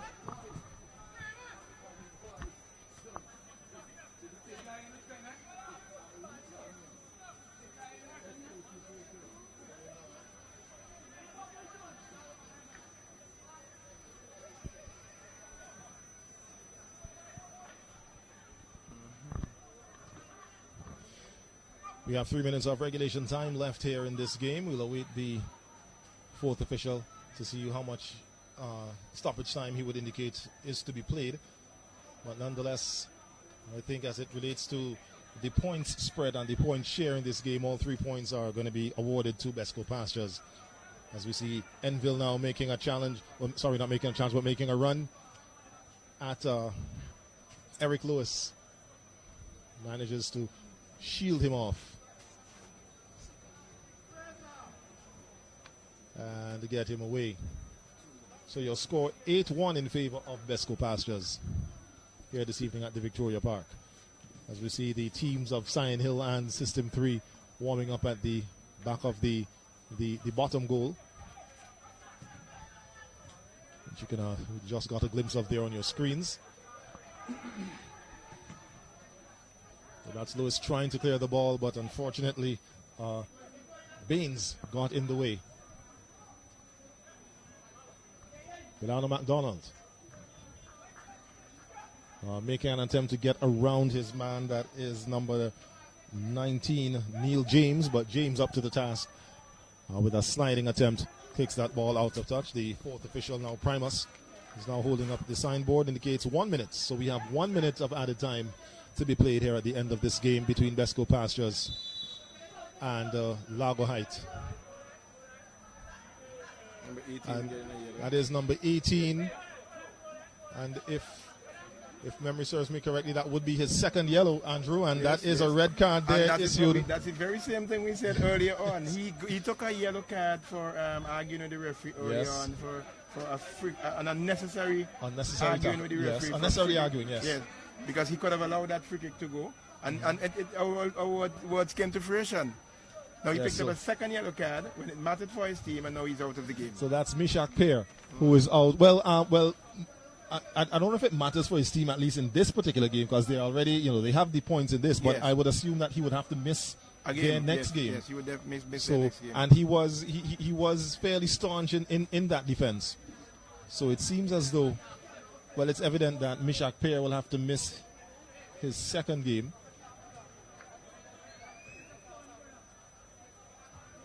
Referee conferring there with his fourth official. I think Birdie Trimmingham there querying the validity of that second yellow. But as we said, I think he should really take an issue with Pear and getting his first yellow. Yes, definitely uncalled for, and that's what happens sometimes. But we're just a few seconds away from the final whistle.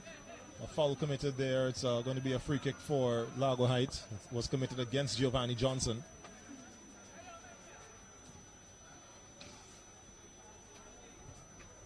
You see Andrew Robinson taking his, as we say, own sweet time in giving up the necessary distance from the ball before the kick is taken. And there's the kick by Johnson. Header over the bar, and the final whistle. That will be the final play of today's game. Well, this first game here between BESCO Pastures and Petro Caribe Largo Height. It's game number 1 here this evening at the Victoria Park. So your final score, 8-1 in favor of BESCO Pastures. As we had goals by Lesron Craig, Gidson Francis. We had a hat-trick by Dequan Springer. And Atias Enville was also found his way onto the scorecards. The lone goal Atias Enville scored 2. And two for Enville, yes. 2 for And Enville. the lone goal for Largo Height came from the boot of Emery Bailey. So, Khalil, we have Pastures, BESCO Pastures having a route here. Yeah.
All right, so I'm standing here with Gidson Francis, the captain, the winning captain here in this evening's game between BESCO Pastures and Largo Height, Petro Caribe Largo Height. Gidson, first off, congratulations on that win here this evening.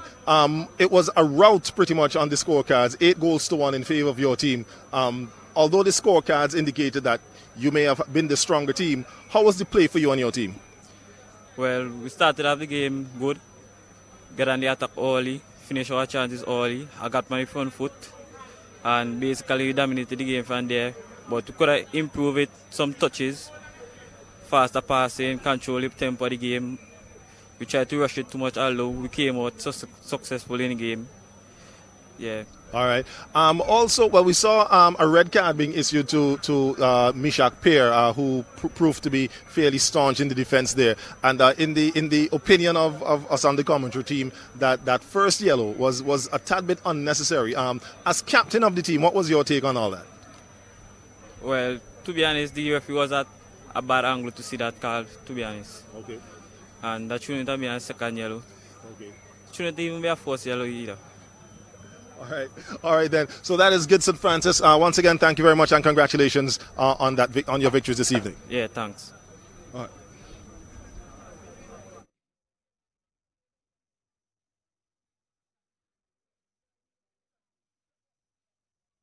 All right, so from one captain to the next, I'm standing here with goalkeeper and captain of the Petro Caribe Largo Height team.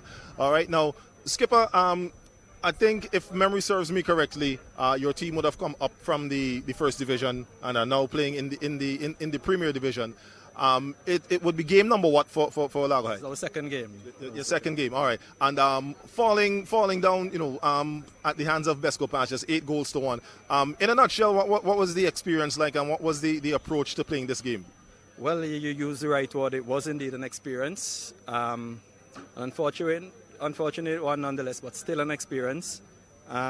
We had a game plan, and like you said, just coming up to see that the kind of skills that is being displayed by BESCO Pastures you take nothing away from them. They played a total, complete game. They had us on the back from the very start, and they kept pressing. So kudos to them. It just means that we got to go back to the drawing board, and we got to lift our game. We have 16 more games, and we are still pushing on. We can't stop now. And it was indeed a lesson learned today. We noticed that the approach of the game and the attacking nature of the game changed when we saw the introduction of Ronaldo Baines, I believe. How would you rate his play and also the play of the substitutes in the second half of play? Well, everyone, and including Baines, he's one of our key players. The selectors, unfortunately, didn't start today, but still he's part of the team. And when he brought a sense of energy. And it was pushing it. We had them for a little while, I must say. And thanks to him. And the other substitute, I think, too, that they came on with a plan in mind. Mm-hmm. But I guess because we were so far back behind, it was a bit dunghill from there. Right. And Pastures, they never took the foot off the gas. They just kept on it. And like I say, we have a lot to do. We have a lot to pick up. And it's a learning experience from this game. So we could only hope that we learn something from this and take it into the next game so we will know what not to do. All right, great. Well, hard luck on this win, but we wish you all the best going forward. Yes, thank you very much. All right. So that was the captain there, Captain Samuel of the BESCO Pastures team. That wraps up our first game here at the Victoria Park between BESCO Pastures and Largo Height, Petrocaribbean Largo Height. A final score of 8-1. In a few, we'll be back here at the Victoria Park with more live coverage of the SVG FF National Club Championships with game number 2 this evening between Sion Hill FC and System 3.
Okay, so we're back here at the Victoria Park for game number 2 in this doubleheader here. It's Sion Hill FC coming up against System 3 FC in this second of the doubleheader. In the first game, we saw BESCO Pastures coming out 8-1 winners over Petrocaribe Largo Height United. It was a rout indeed. This game between System 3 and Sion Hill promises to be a tight game. Both teams having quite a number of national players. Sion Hill would have won their first game.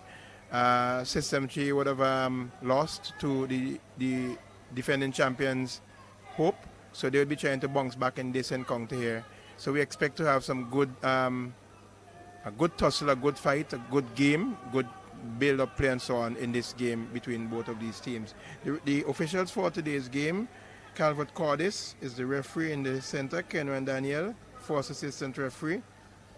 Kenny Richards is the second assistant referee, and John Hines, the ever-present perennial John Hines, is the fourth official in this encounter.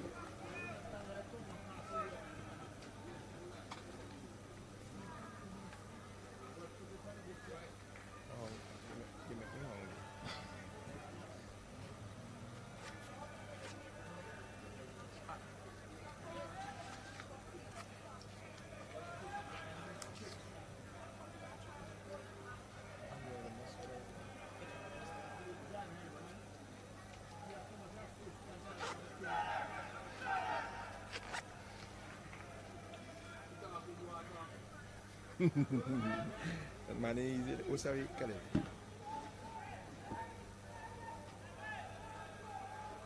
will you copy and say it first?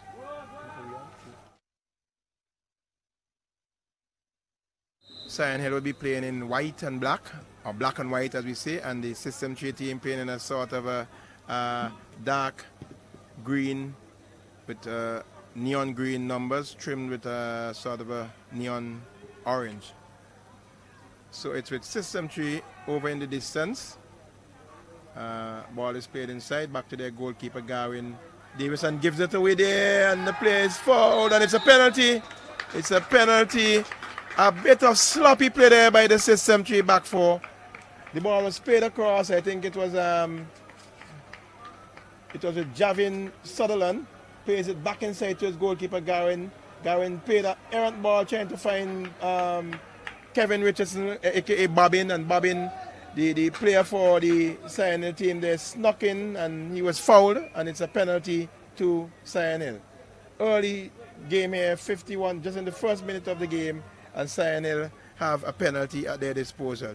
We see Sikri Millington, aka Zeddy, will be stepping up to take this one. Goalkeeper Davis, national youth goalkeeper. Let's see what is going to come of this now. The whistle goes, he steps up, he kicks, and he misses. It's saved by the goalkeeper there. The goalkeeper coming, diving to his right, and coming up with a brilliant save there in the end. Goalkeeper Garwin Davis there, Zeddy Millington stepping up, hesitated, plays it down to the right, and Davis there diving full length, getting a hand to it, and it eventually clears it into touch for a corner kick. So Sion Hill missing a golden opportunity here to go one goal up, and the System 3 team will be counting their lucky stars, because it was an unnecessary penalty given away, and they have all to do but thank Garwin Davis, their goalkeeper, for that excellent save that he brought off there. It's a corner kick to the Sion Hill team. We see Millington, the person who missed that penalty, taking it now. Ball is played high in the air. The defense, Sion Hill still with it. But given away there to Aaron Jackson. No.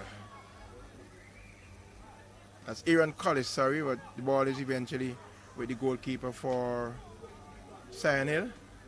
Kicks it hard upfield.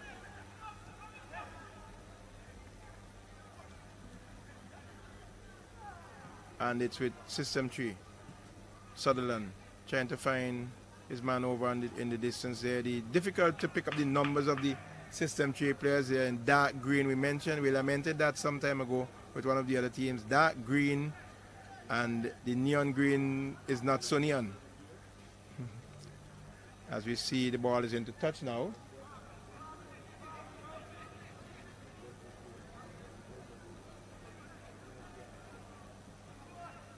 It's with ricochets, and the goalkeeper for Sion Hill collects, looking for some movement. Poor kick there, won by Francis, and he plays it wide. Cross coming in. The goalkeeper comes off his line and punches there. And still with System 3, played it across field, but the defense for Sion Hill equal to the task, and eventually they're able to clear the danger momentarily. It's with Lee. Lee trying to get around his man there, but he's robbed of it. And the ball is played across field to Collis, but he's robbed of it again by Lee. Lee plays it forward there, trying to get his man going there. He gets onto the end of it, but he takes a shot and goal, and good effort there coming in, but it was ever going wide, and the goalkeeper, Gavin Davis, had nothing much to do, but that's to watch it as it went into touch. Is in number 10 player there playing it through, that's Millington for his player there, and he had a shot and goal, but it was going wide as he was challenged by the defender there as he kicked. Francis with it. Ball is blocked and into touch for throw-in.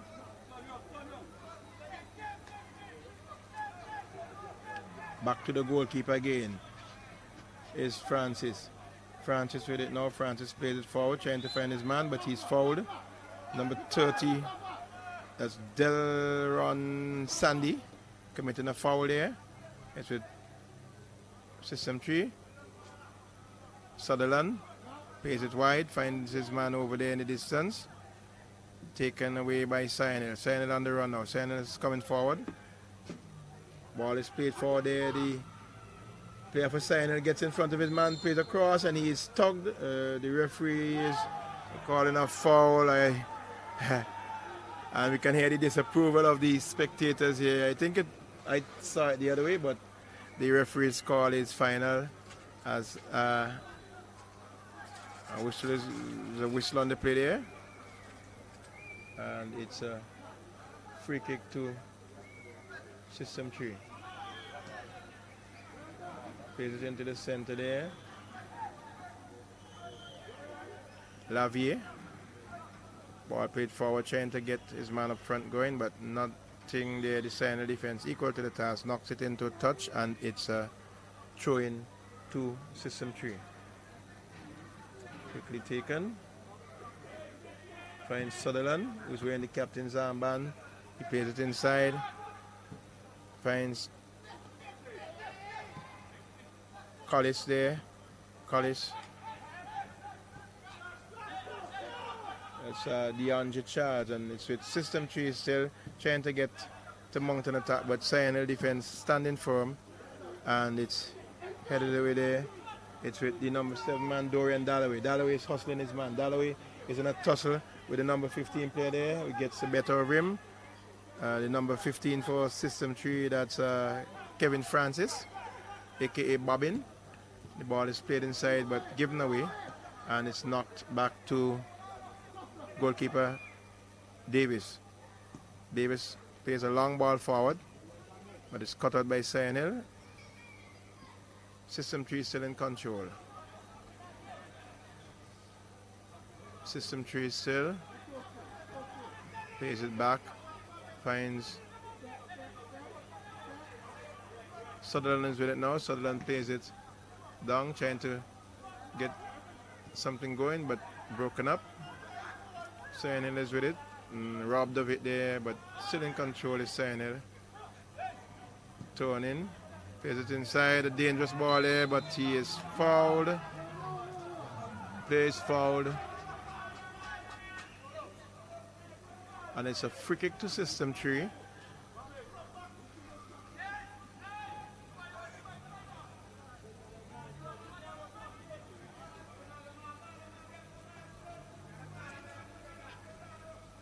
We see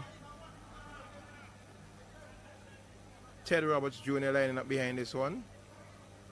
Javin Sutherland, we know who can hit it well. He's also in the vicinity, but looks like Ted Roberts Jr. will be taking it left-footed, and he hits a powerful shot. But always climbing and going high over the top into touch for a goal kick.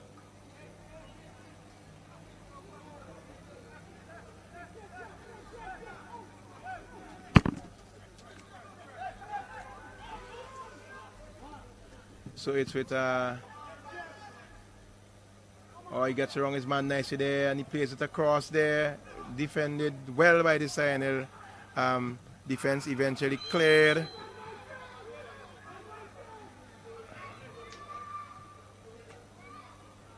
And we see the player there getting a knock in clearing that ball. He's down, but he's getting to his feet now. That looks like the number 12 player there for SION. That's Adamu Miller Johnson.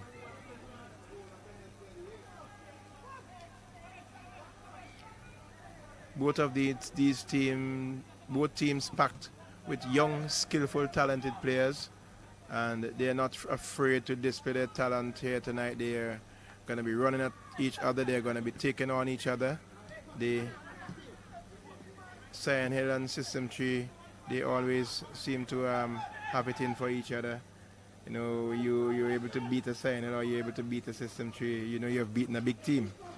So let's see what is going to happen here tonight, what the outcome is going to be. SION Hill had their chance to draw first blood, missed a penalty in the very first minute of the game. Good save by goalkeeper Davis, Gavin Davis, our national under 17 and under 20 goalkeeper, I think it is. And it's with SION Hill. But System 3 wins that, robs of it, but gets right back to the SION Hill team, trying to play it forward, trying to thread the needle there for Zeno and Lee, but it's broken up. And it's with System 3. System 3 giving right back to SION Hill. SION Hill coming forward again now. Damo with it now, plays it inside, finds Lee, plays it across, trying to find Zeddy Millington. Millington gets around his man, and Millington takes a shot there on the left foot, but it was blocked. And it's System 3 coming out with it. That's System 3 with it now. Ball played inside, looking for the outside, but no flag coming, and it's still System 3 trying to get around his man. But the SION defense standing strong, standing firm. System 3 is still with it, mounting another attack. Plays it across field, finds his man in the center there, gets around his man nicely. He does. That's it's with Ted Roberts Jr. Ted Roberts Jr. plays it inside, and it's nodded away by SION Hill.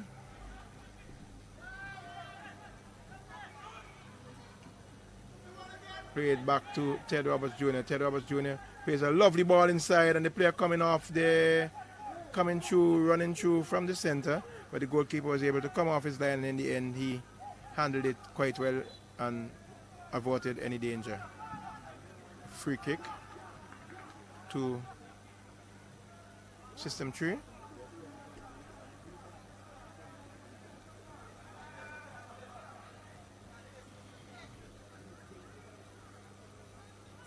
Just about 11 or so minutes gone in this encounter. Action has been fast and furious on both ends, end-to-end action.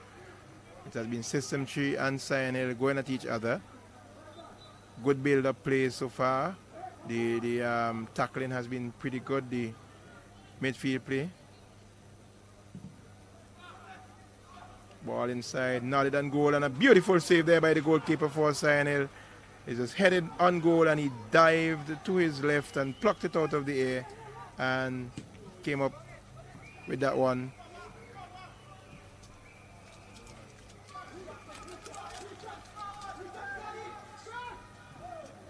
Ball comes inside, and a header there on goal, and it just and the header there on goal, and the goalkeeper's best friend came into play again. The crossbar there, the ball is headed on goal, a powerful header there on goal, and it struck the crossbar there. It looks like Dorian Dalloway there. He should have done better there, given his experience. He headed powerfully, but didn't get it down enough, and it went onto the and ricocheted, rebounded. It's with Dalloway again. Dalloway plays it across, trying to find Millington, but it's System 3 coming out with it. So we have had end-to-end stuff here from both sides, and it's System 3 on the attack now. Coming down the right flank is System 3. Plays it inside, finds his man, he chips it over the top, but the goalkeeper comes off his line, and he takes that one quite easily in the end. Get your impression so far? All right, yes, as you said, end-to-end action, fairly even play here as the play has been going back and forth between System 3 and Sion Hill FC. Of course, a clear chance for Sion Hill to go up 1 with that penalty, but well, either between the goalkeeper or the upright, but one of them or both of them together decided to deny Sion Hill the chance to go up. In the meantime, we have Sion Hill on the far side with that ball crossing on the inside. It's picked up there by the number 7 for Sion Hill, Dorian Dalloway, trying to whip that one into the goal, but off his left foot, but unfortunately wasn't able to get his shot on target.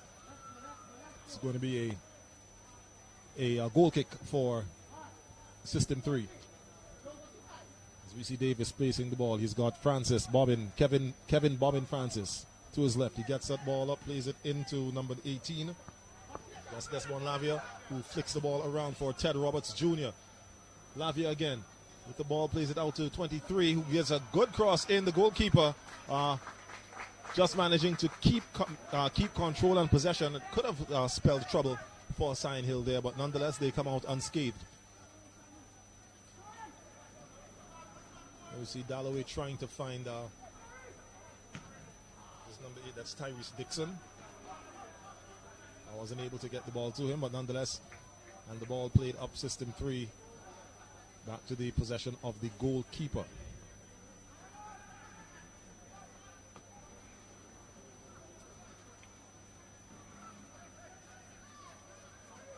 Again, it's Lavia.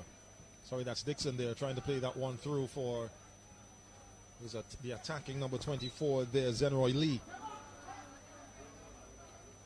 But the defender was up to the task and cleared that one out of touch. It's going to be a free kick there for System 3, playing in their green colors here this evening. So that's the kick taken. It's whipped inside, but done well by the defender there to clear it out for Sion Hill FC. Millington flicking that one around, trying to get it to Dalloway. But Dalloway unable to beat Ted Roberts Jr. Sorry, so it's Dalloway with the ball now. Kevin Francis there to sweep up and clean up that attack. Kicks the ball outside. It's going to be a throw in for Sion Hill.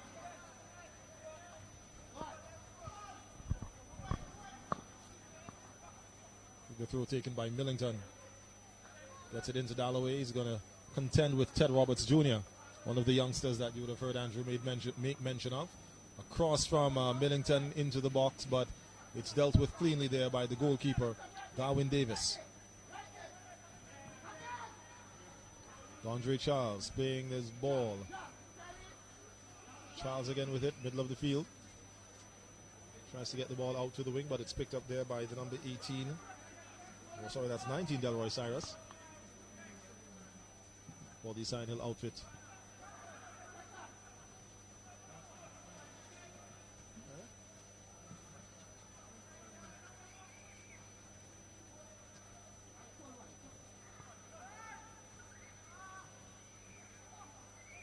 Here we see Dalloway trying to fend off the attack of Kevin Francis. Gets by his man, gets by both men of System 3. Tries to get that one over there for the plate in the path. Oh, sorry, that was Dixon trying to play it in the path of Dalloway. But the delivery was not on time. Dalloway ran himself into an offside position and was unable to make a play on the ball. So it's System 3 with possession. Game number 2 here this evening at the Victoria Park.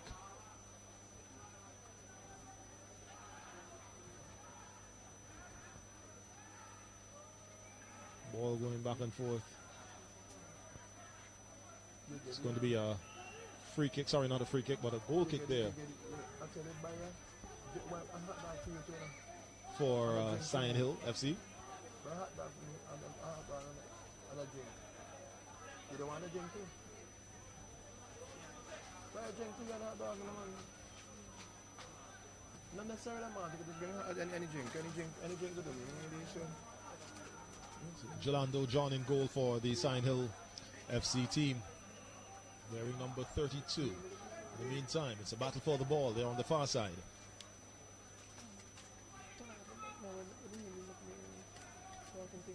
System 3 winning that battle.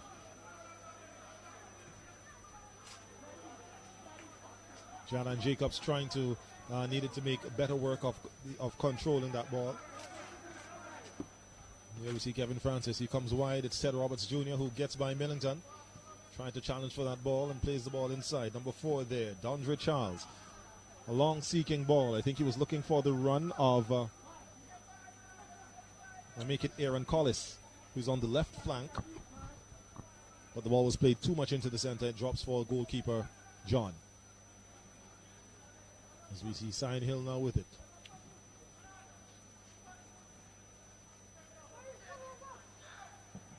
The call there for Millington from Tyrese Dixon to change the wing. Millington still managing to maintain possession. Is fouled in the process there by Aaron Collis. It's going to be a free kick for Sion Hill. You see Damian Fernandez is going to be lining up to take this one. He's going to be trying to find the head or foot of Dorian Dalloway, who we see. And also number 3, Jason Richards, the fullback, making his way up to try to be on the receiving end of the cross. There's your kick. So, outswinger. No, not picked up by any of the players ricocheting about, but System 3 coming out, but the ball, well, ball changing possession still with System 3. As you see Dopwell. He's trying to get by his man. He doesn't quite succeed. Well, he doesn't succeed, loses possession of the ball. Still System 3 battling on. Zenroy Lee now with possession. Being challenged there by System 3.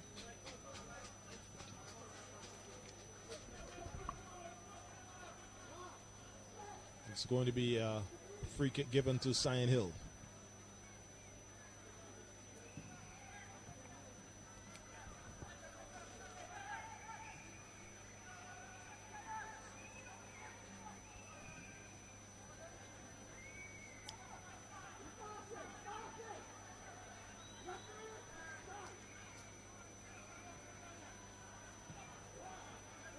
And we have seen some good build-up play from both teams so far, Kato, Khalil. I think a goal now would set the tone, in terms of, letting the teams lift their game even higher. A goal either way, would force both teams to lift their game even higher.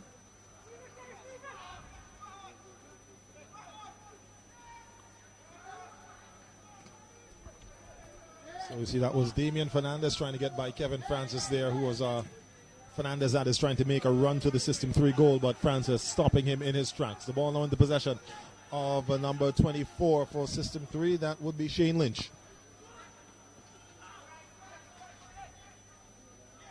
Lynch still with it. Lynch still in possession. Plays the ball to his captain, Jaffin Sutherland. Sutherland looking to take a big shot, but the deflection made there, blocked by Sion Hill. Poor clearance made by Sion Hill, picked up by Ted Roberts. Once again, ball back on the foot of Shane Lynch. Lynch to Sutherland. Sutherland trying to find his man, but his compatriot fouled, and I think we see the first card of the evening, which seems as though it's issued to subject to correction. I think that's Donald Ferdinand. Yes, Adamo. Well, I think it's the number 5. Yes, number 5. So that's Donald Ferdinand of Sion Hill getting the first yellow card of the evening.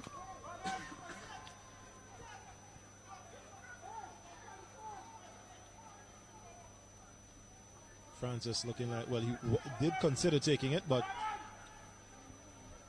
Ted Roberts Jr. is going to be given the task. Trying to get this one either into the area or even better yet, into the goal.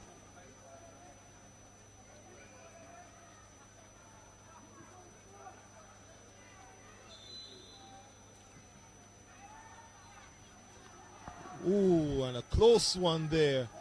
Roberts just lobbing that one over the ball. It got onto the head of one of the System 3 players, but his deflection was not strong enough to guide it into the back of the net. It instead fell, bounced onto the ground, and then went up and over the crossbar.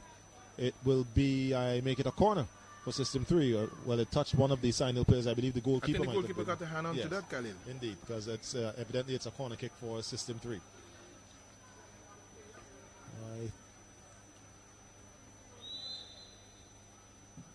There's the kick whipped in. Clearance there by Sion Hill. System 3, that's Kevin Francis just letting that one run out for another corner kick, this time on the St. Mary's side of the field. Of course, this corner end is adjacent to the St. Mary's Roman Catholic Church. The other corner adjacent to the Milton Cater Memorial Hospital. It's a kick from the Catholic corner. Header attempt there. Looks like Francis rising high, but also hitting the ball, not able to get the ball down and under the crossbar. It goes over the bar. It is a goal kick for Sion Hill FC. We've gone into the 25th minute of play. Still a 0-0 score here at the Victoria Park in our second game this evening of the SVG Football Federation National Club Championships Premier Division matchup between Sion Hill FC and the System 3. Two of the giants, two of the powerhouses that are, well, two teams that are considered to be relatively giants and powerhouses. And a notable absentee for the System 3 team, Khalil, would be Azino Solomon. We have not seen him featuring in any of the games so far. And we know he's a national selectee, a national player. And I don't know if he's carrying an injury or if it's a case where he is not just can't make the starting lineup for his team. His name is on the card, however, so I guess probably we may see him later on coming into the game. So here we see Shane Lynch trying to cross that one there. That's going to be dealt with comfortably by goalkeeper John.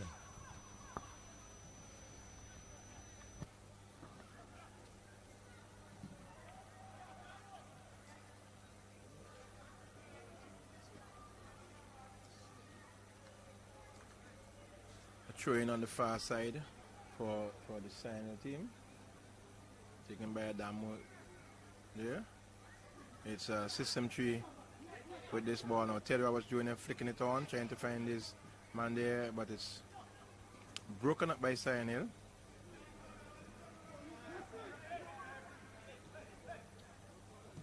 Lovely ball played, trying to get his man going up there, and Francis there. He's in a tussle with his player. Oh, there.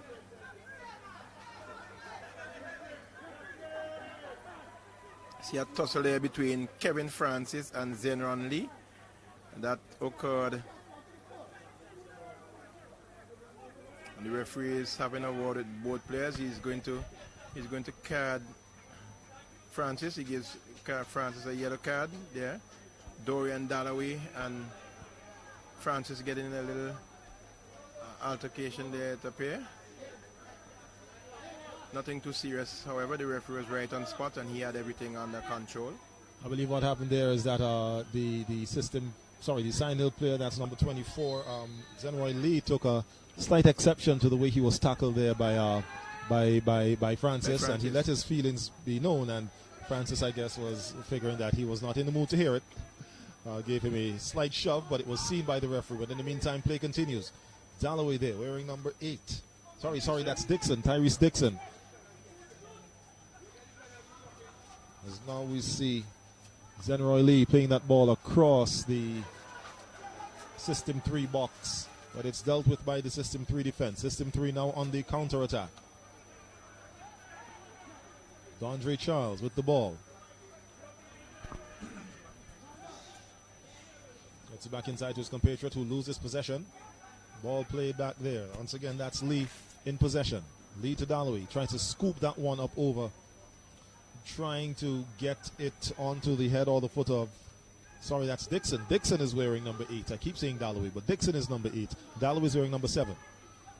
Yep. A high kick there by the System 3 player.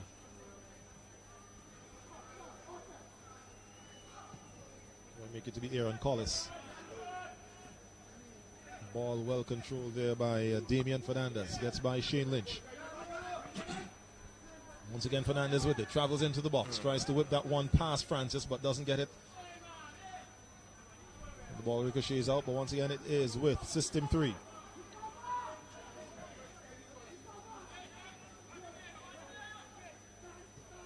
Lynch bringing the ball back to Ted Roberts. Roberts with it. He's looking, searching for a player. Crosses that one. It gets just off the head of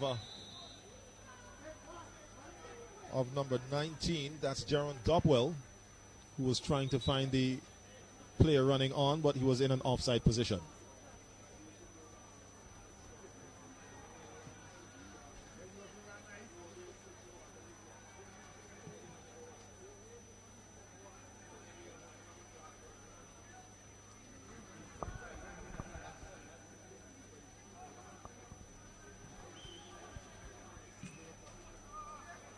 Sion Hill with it in midfield, looking to mount an attack now. As the ball is played forward, they're trying to get Dalloway onto the end of that one, but it was cut out by the System 3 team. Sion Hill team holding possession, and the player in the distance over yonder there, that's Millington, is adjudged to have been offside. And it's a free kick to the System 3 team. Sion Hill in the earlier game would have been using that simple method of just putting together 3-4 passes in midfield, and then they look for the true pass or the ball over the top, and they would have outfoxed their opponents in the last game that they played. They're trying a similar tactic here tonight with the System 3 team, but the defensive System 3 are equal to the task, and they've spotted that, and they are making the necessary cover for that. And so let's see what it's going to give here. Sion Hill again trying to mount another attack, but System 3 coming out with it. One back by Sion Hill, plays it wide, trying to find Millington over in the distance. Millington, they're trying to get around his man. A tussle in the corner down there, and a whistle is gone. Foul against Millington.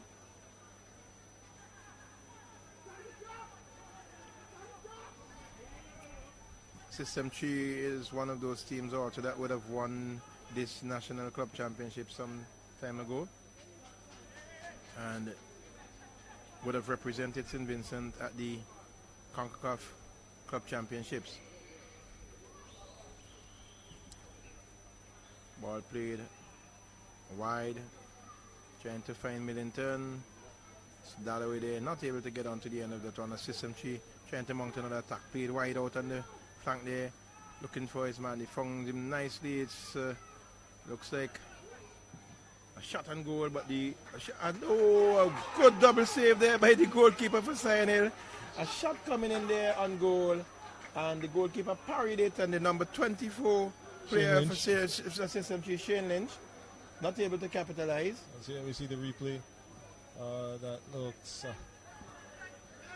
like Jaron Dopwell with the initial shot. It's parried away from the goal. Well, after it stopped, but deflected by Jolando John. Shane Lynch was on hand to try to receive it, but John recovered well and was able to prevent the ball from going into the goal, to prevent System 3 from going one up here in this fixture.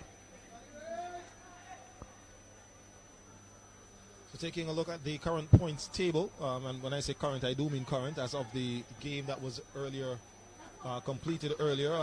BESCO Pastures would have moved to the top of the table with 6 points with that with their victory. They had 3, so they're now at the top with 6. Hope International is second with 4. They're followed by Awesome FC, Leu. We have Sion Hill, the team that we are seeing here playing right now. They are currently on 3 points. System 3 has no points as yet. So Sion Hill is at number 5, System 3 at 8. System 3 looking to get some points on the board. Sign Hill, of course, looking to see if they can get 3 points and also move up, which would put them in the number 2 position. But then again, that would depend on how many goals they score this evening. Yes, definitely so. If they're able to beat Sign Hill, if Sign Hill is able to beat System 3 by more than 7 goals. I don't think we'll see that. Which would be a hard task. I don't think we're going to see that this afternoon in this encounter here. You know. But there we see the Sign Hill physio running on to administer some first aid to one of the players. I'm trying to see the number that he's wearing. He just takes a drink of water. He's going to make his way around the side of the field to check in with the referee's assistant and before the official to indicate that he is well enough to continue. In the meantime, we're back on the field of play, 23 with System 3. That's Aaron Collis. That's the ball to Dondre Charles. He's looking out for the run of can't quite make out the number that that System 3 player is sporting. But it looks like it's going to be a corner for System 3 as we see Ted Roberts, who might have seems to be charged with the responsibility of taking the spot kicks this evening. He's taken a few free kicks already. Now he's making his way over to the hospital end, the hospital corner. Yeah, it seems that he is a corner specialist for the team. He has taken all that they've gotten so far. Curling ball, but Jalando John able to deal with it. Rising high above a sea of System 3 jerseys. And gets the ball out. It is Sign Hill now on the counter attack. That looks to be Tyrese Dixon. Yeah. Trying his best to get by Joel Jack, but is unable to do so. There's Millington with the tackle trying to get the ball away. It's Millington once again. Jack for System 3 faces him. Managed to get his foot onto the ball. And here we see a diving tackle there. Dangerous challenge by Javin Sutherland. As we look at that play once again. And yes, a very, very dangerous tackle there. He came in, charged in, studs up, both feet. And I think it's red card. Well, was he issued the card? Yeah, he was issued the red card. All right, I figured the card was coming, but I just didn't see the referee. The red card. And Sutherland has been known for tackling hard and sometimes using excessive force, and this is a prime example of that. He came in very, very hard there on Millington, and that was a very, very dangerous tackle, similar to one we saw earlier in the tournament between was it LARGO Height, the same LARGO Height team here. Yes, one of the players went in on an awesome player, that Joey Thorne. Yes. With a very high foot, a high tackle, and almost. So Millington is coming off. The good thing is that he's trying to hobble off on his own steam. He's down on the ground there, but it doesn't look like anything broken. Yes, let's hope not. And from the sound of the collision, we could hear that there was a lot of ball involved in that one, as opposed to that challenge that you made reference from the LARGO Height. Yeah. Where you could definitely hear that there was stud on, if not stud on foot, in that particular game. In that incident. But let's hope for his sake that he's okay. It's going to be a free kick for Sign Hill. So number 18 now dons the captain's armband. For System 3, that is Desmond Lavier. Mm-hmm. So System 3 now playing a man down, losing Javin Sutherland to a red card. And I think it was somewhat unnecessary. Given the position that the ball was in and the distance from the goal, I don't think there was any need for him to go in with that tackle. He could have jockeyed and he could have won the ball easily, or even if Millington had beaten him, he would have still had time. And he's a quick player, and he's a strong tackler, so he would have had enough time to recover and win back that ball. And he would have had support because Behind, he had Kevin exactly. Francis behind there. He had Joel Jack behind there, who's also a speedster. So, you know, another. So we see 2 games in a row here this evening where we see unnecessary cards being issued. Not unnecessary from the referee standpoint, but from the players who would have unnecessarily done something to get themselves issued a card. And both resulting in red cards. A direct red in this instance. The first game we saw 2 yellows.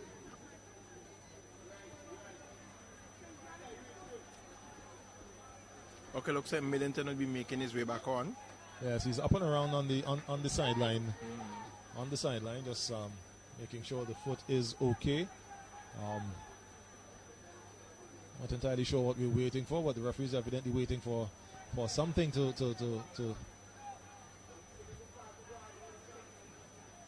transpire.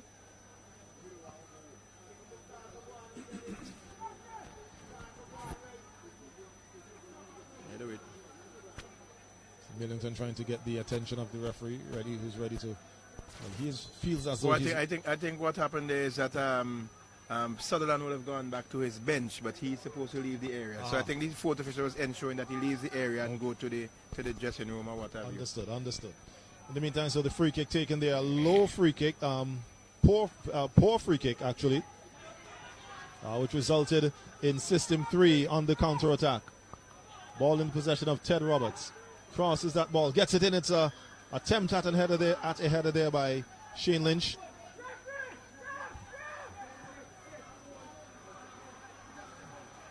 As Millington now makes his way back onto the field. Zenroy Lee there facing off against Kevin Francis. Oh, no, that's not Francis. My mistake. I think that's number 4. That is Dondre Charles, who was able to come out the better in that face-off.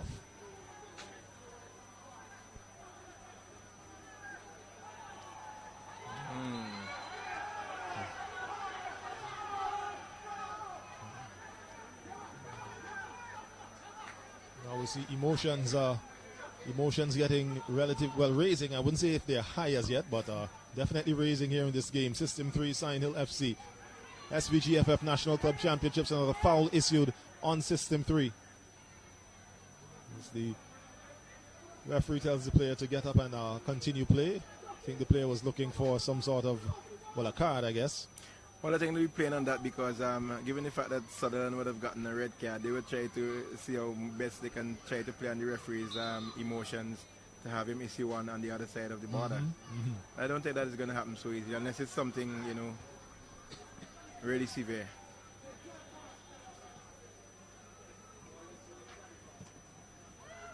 So Charles clearing that one out. Header there by number 21. That's Damian Fernandez. Shane Lynch and Fernandez battling. Lavia trying to get that ball around to Lynch. Referee indicating that Lynch would have committed a foul on number 30 there for Sign Hill.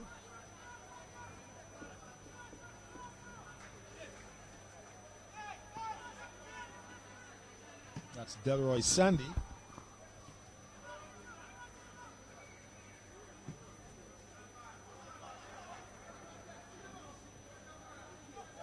So it's showing to System 3. Francis finds Lavier, who plays it wide, and finds Ted Roberts Jr.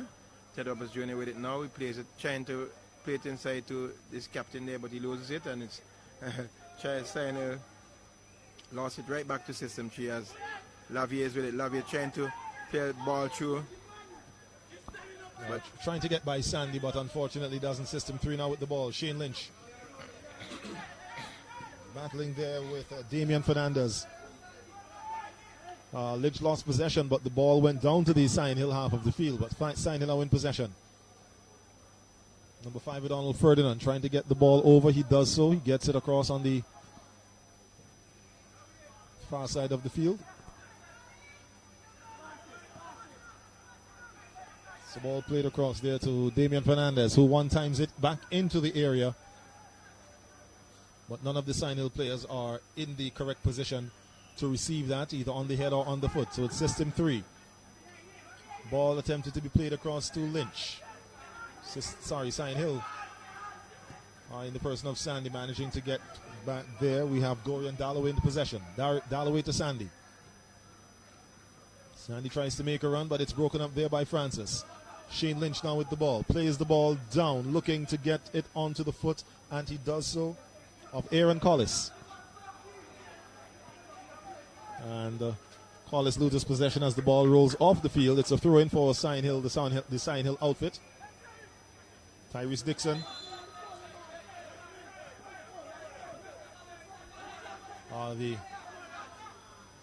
It's a foul there by Dixon.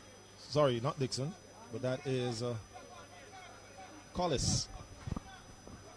He fouled Tyrese Dixon. So here we see Sandy with it. He's going to play that ball into Dixon. Dixon back to Sandy. Sandy has Fernandez on the wing. He plays it, finds him. Run there by Sequin Millington. Shot taken. It's parried wide, just off the fingertips. Another good save by Garwin Davis. And as you made mention of Azino Solomon, I'm just looking down at the System 3 bench, and I see him sitting there. He has a bandage around his left knee, or just below his left knee. But he's geared up. He is geared up, but he looked like he was walking a little bit gingerly. I don't know if that was just me, but I guess we'll see if what transpires with regards to Azino Solomon. We're just at the end of regulation time here at the first half between Sion Hill FC and System 3. 1 minute of extra, injury time is indicated by fourth official Fitzgerald John Hines King. I was in a conversation with someone the other day. You know, sometimes when you hear folks with a nickname, it's like a one-name nickname. But yeah. John Hines is the only person I know who has a whole complete different name. I remember when I first got into knowing players on the football team, and I would hear that the goalkeeper is Fitzgerald King. I'd wonder what happened to John Hines. Yeah. I remember that very, very much when he made the national team some years ago. Everybody knew him as John Hines, but we heard the team announced it was Fitzgerald King, and everybody's saying, who is him? You know? So it's a throw in there for Sion Hill. The battle is on for the ball. System 3 winning possession. Ball being played there. It's Lavia with it, wearing the captain's armband. He plays it out wide to Ted Roberts. Ted Roberts finds number 23, Aaron Collis. It's Collis to his captain, Lavia. Lavia tries to get it back to him, but it's broken up there by Fernandez. It's Sion Hill. As the ball goes out, it is going to be a throw in for System 3. I guess we'll hear the halftime whistle anytime soon. And there it is, as said and right on cue. The end of the first half here between Sion Hill FC and System 3 at the Victoria Park. Back to back and intense action here. The highlight, I guess, or the biggest events to happen here would be the sending off of Javin Sutherland. And the saving of the penalty. And of course, the saving of the penalty. Sion Hill had the opportunity to go one goal up after there was a foul in the System 3 box. The kick was taken by Millington, if memory serves me correctly. It was taken by Millington. But the goalkeeper and the upright were up to the task, and were both able to keep the ball out of the back of the net.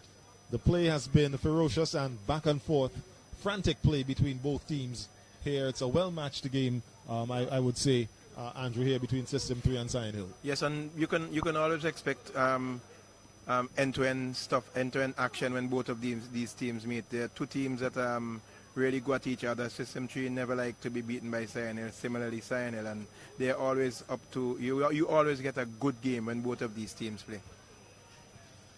Something that in the Sion Hill team, in the list of substitutes, we see a name there, Matthew Jackson. And when we look on the other side of the System 3 team, in the substitute, we see an Aaron Jackson. They're brothers.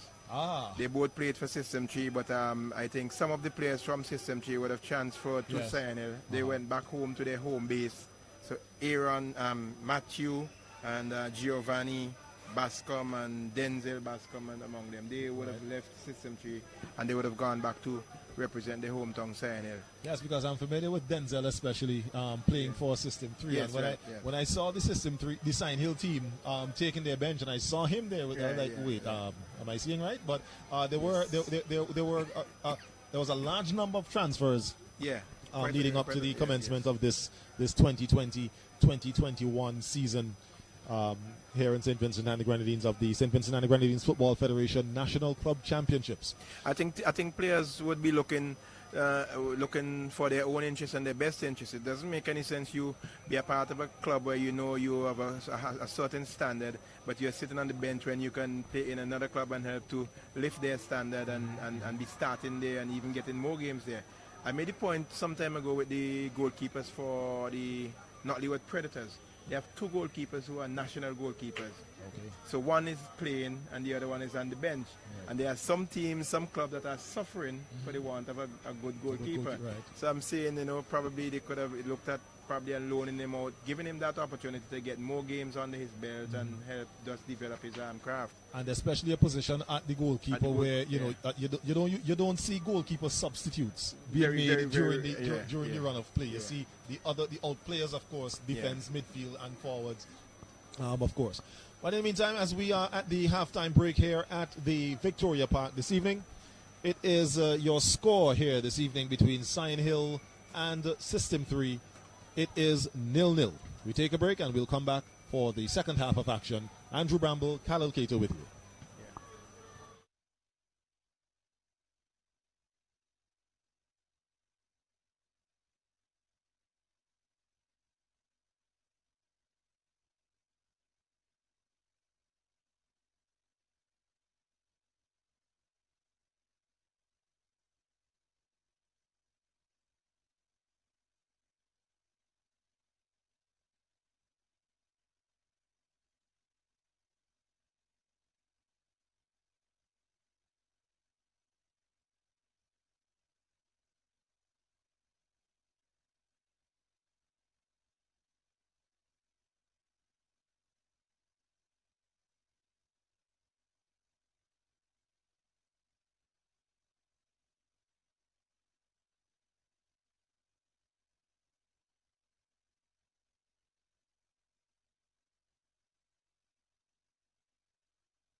Right, so back here at the Victoria Park, we just to bring you up to date on what would have transpired early on. We had the game between BESCO Pastures and Largo Height, Petro Caribe Largo Height United. BESCO Pastures defeating Petro Caribe Largo Height United 8-1. That was the first game, and this is the second game at the Victoria Park here. We have it's halftime here between System 3 and SION FC. The score 0-0. We have some highlights for you of that game. And this would have been this is some highlights of the BESCO Pastures. This is the BESCO Pastures Largo Height game. We're trying to get for you the System 3.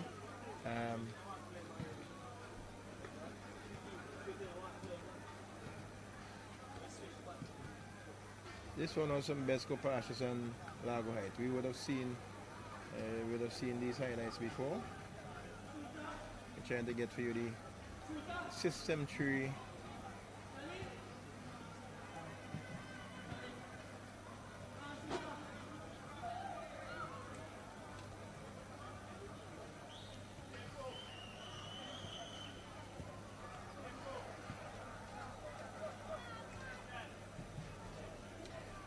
We'll try to get those highlights for you. Seem to have had some technical glitches there.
Highlights of the game between System 3 and SION. This was a penalty that was awarded in the first minute of the game, and we had Millington stepping forward to take it, hesitated, kicked, and Garwin Phillips there with a dive to his right, got a hand to it and knocked it onto the post, and eventually was able to clear into touch. So SION missing a golden opportunity to go one up.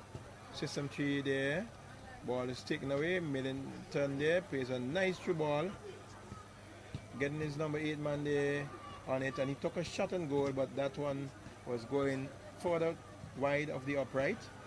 Goalkeeper they had no problems in just watching that one go by. And this was in the 12th minute. A free kick coming in there and head on goal, but the goalkeeper for Sion Hill, that's Jolando John, diving to his left and bringing off a brilliant save there. System 3 again in the 14th minute. Nice ball played by Ted Roberts Jr. to Shane Lynch. He crosses it over, and again John coming off his line, commanding the area there and collecting quite easily. System 3 again on the attack. Played forward there, cutting, plays it back inside to the number 19 man. He took a shot on goal, and John coming up with an initial save and an initial parry, and was able to dive and stop the second attempt by Lynch there. This one was Zeddy Millington in the 35th minute, trying to play a ball through there, but it rebounded, and you see Javin Sutherland going in with a vicious tackle there, two-footed, studs up and making contact with the player, and referee had no alternative but to issue him with a straight red card, and System 3 are down to 10 men. Sion Hill still in the 43rd minute, played it inside, and a shot on goal, but Gavin Davis there getting down low to his right, outstretched hand, parrying that one into touch for a corner. So those are some of the highlights that we would have had from this game so far. We await the start of the second half. And there we see both teams on the field just getting the final, going through their final routines, be it a prayer or a chant or what have you. Now, Andrew, you might be able to confirm for me. I'm looking at the goalkeeper for Sion Hill, who's standing just down in front of us. Was he the goalkeeper for the Central Leeward Secondary School in the schools competition last year? Yes, it looks that way. Okay, it looks that way. Definitely looks that way. I think it is, yes. Okay. Yes, because yes. I remember him getting my attention during that competition. During that competition, I've yeah. always wondered when I looked at clubs and teams play, even the national team setup. Well, I did see him in some practices with the national team, but now I know where he is. Substitution for System 3. Yes, we have number 28, Cordell Dalloway, who's going to be coming in to replace number 24, Shane Lynch. Cordell Dalloway goes by the nickname Pudi, and he seems to have quite a following here, because on entering the field you could hear the cheers going up in the stand. He's quite a popular. Pudi brought his cheerleaders with him today. Yes. So we're about to see the recommencement of this game between Sion Hill and System 3. Again, we're at 0-0 here at the Victoria Park. The teams have now switched directions. Sion Hill FC now defending the stadium end goal. And System 3 are defending the goal at the lower end, which is close to the Rubis gas station end there. That's right.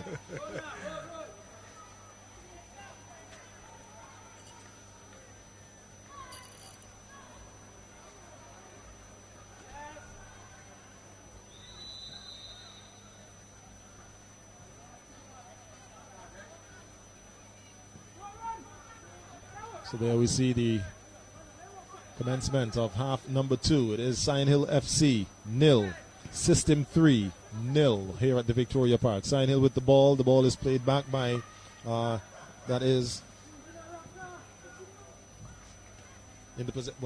was played back to goalkeeper John, who we were just talking about just before the commencement of the second half.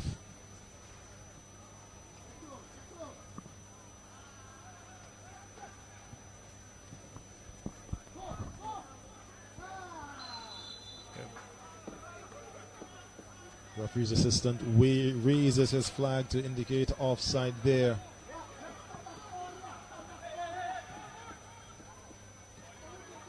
By Zenroy Lee. Kevin Francis in possession. Searching for a play. Plays it back to his goalkeeper Davis. Davis then turns and spreads it wide. That's Charles who plays the ball up, and as we see, that is Dalloway, who just made his entry onto the field and wins possession away from Damian Fernandez. And still in possession. Dalloway still with it, having his way with Fernandez. ball. An acrobatic kick there attempted by Collis. A poor execution though. Nonetheless, the ball goes out to touch. So here we see a correction. That was Collis who crossed the ball in. Aaron Collis. And it was picked up there by, I made that to be Zadan Simmons. I think that was number 25. Sign Hill takes the throw on the far end. Ball attempted to get into number 7, Dorian Dalloway. He then plays the ball forward, down. Zenron Lee chasing it. He also is being chased by Dondre Charles. Charles with the tackle. Sorry, that's Ted Roberts with the tackle and commits a foul for his enthusiasm.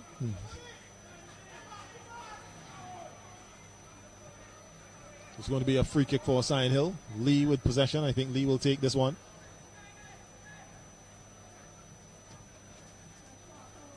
As we see Ferdinand making his way down, as well as Sandy. So too is Jason Richards. Also standing in there is Millington. And number 7, Dorian Dalloway. But the ball headed out of touch there by System 3. So from a free kick, it's now a corner for Sign Hill. And again, it will be taken by Zenron Lee. And still on the inside, Sandy. Delroy Sandy, that is. Along with Dorian Dalloway. Is the referee trying to calm down the off-the-ball play here in the middle of the field. Lavia getting the attention of the referee for System 3, who wears the captain's armband. Zenron Lee trying to cross that one. Zenroy Lee, sorry, my mistake.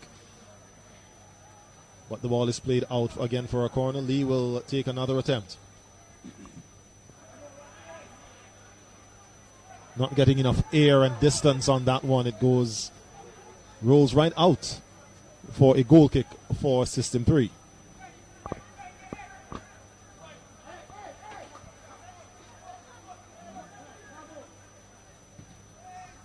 So it's a searching ball trying to get to Aaron Collis, but it falls short. The ball instead picked up there by number 5 for Sign Hill, Donald Ferdinand. There we see Bobbin. Kevin Francis trying to see if he can get the ball up there to number 21. That's Jaden Jacobs, who is still on the ground after that tackle. Doesn't seem as though he is too hurt, as he's up and ready to go again. Sign Hill knocking the ball around in the defensive third. Ball played out, but it's picked up there by Lavia of System 3. Jacobs trying to make a move, but makes a bad step and steps on the ball, loses possession. Millington now on the left flank with that ball.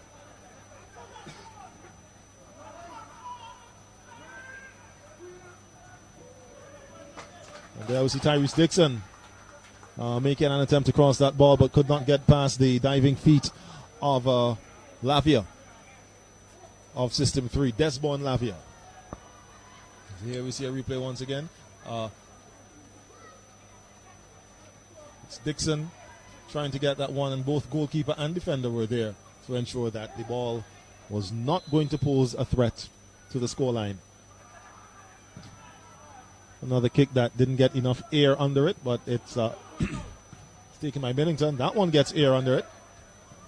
But the ball drops in between all the players in the middle of the field.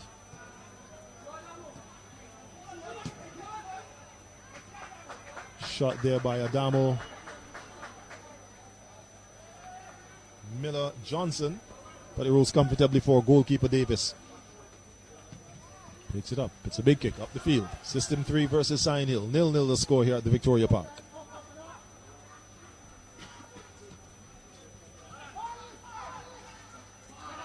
Millington with the ball. It's picked up there by Lee.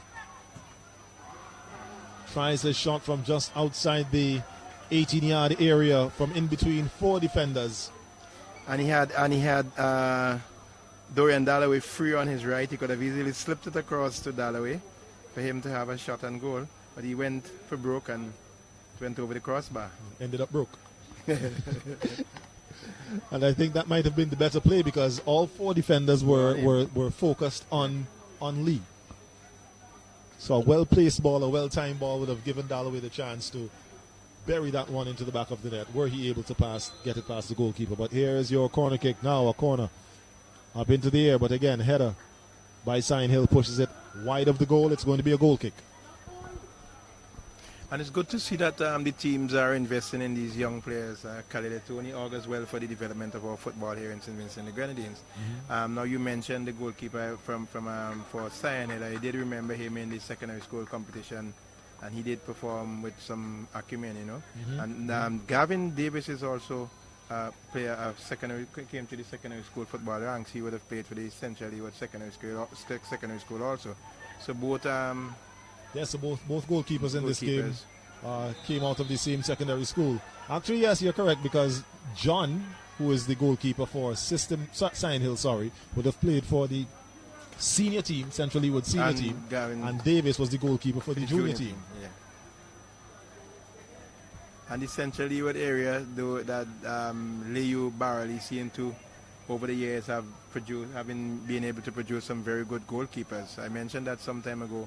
You know, Leo in particular would have produced quite a number of national goalkeepers, and this has not been just recent. This has been in times gone by also.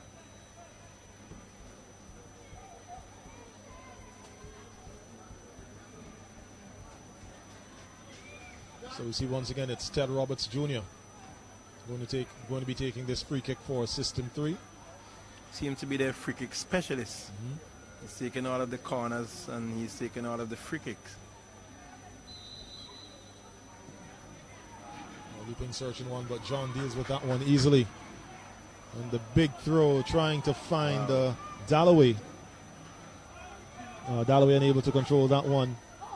Looks like Joel Jack able to wrest that one, get it back to his captain, Desmond Lavia. Jack gets that one out of the defense. It's Roberts. Roberts to Dalloway. Dalloway off. That is Cordell Dalloway of System 3. He gets his ball to Jaron Dopwell.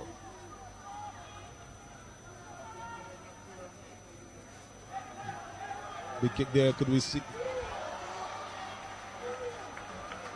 Staunch tackle there. All ball. All ball. Yes, indeed. Yes, indeed. So here we see that's Francis dropping that one up there for number 21. That's Jaden Jacobs. But he ran into the very strong tackle there of number 18 for Sion Hill. Is Jamal York? No. Yeah, Jamal York, a.k.a. Papoose.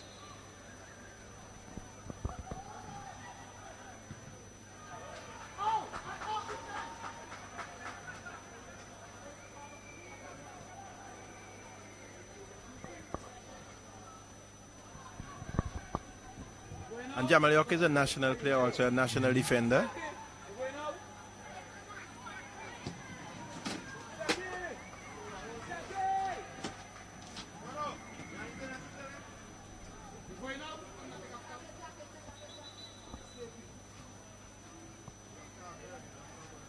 And there are, several players, as we see a change being made by System 3, number 20. Morelli Solomon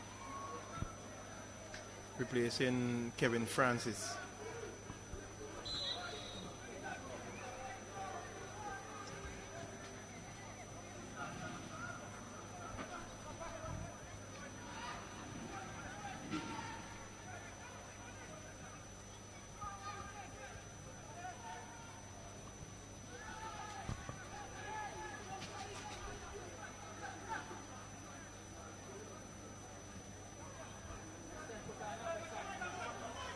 Here we see Lavia with it.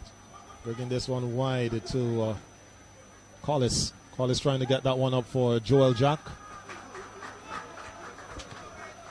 And that's Jamal York. York. I think he was anticipating that Zenroy Lee might have been in that area. Probably was looking at his initial run and thought that's where he would have ended up. Played the ball there, but Lee had stopped his run. So unfortunately the ball went out of touch. Joel Jack with it. Crosses his ball inside. Gets it there to Andre Charles.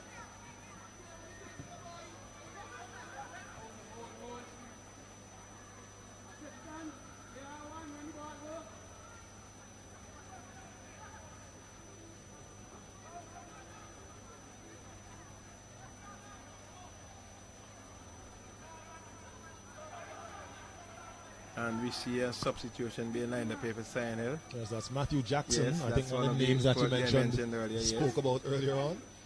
He's making his way onto the field of play for this game. I would love to see his brother coming on for System 3. Number 30, Delroy Sandy, is going to be making his way off the field. Matthew is quite a talented midfield player. His brother also plays a good midfield also. So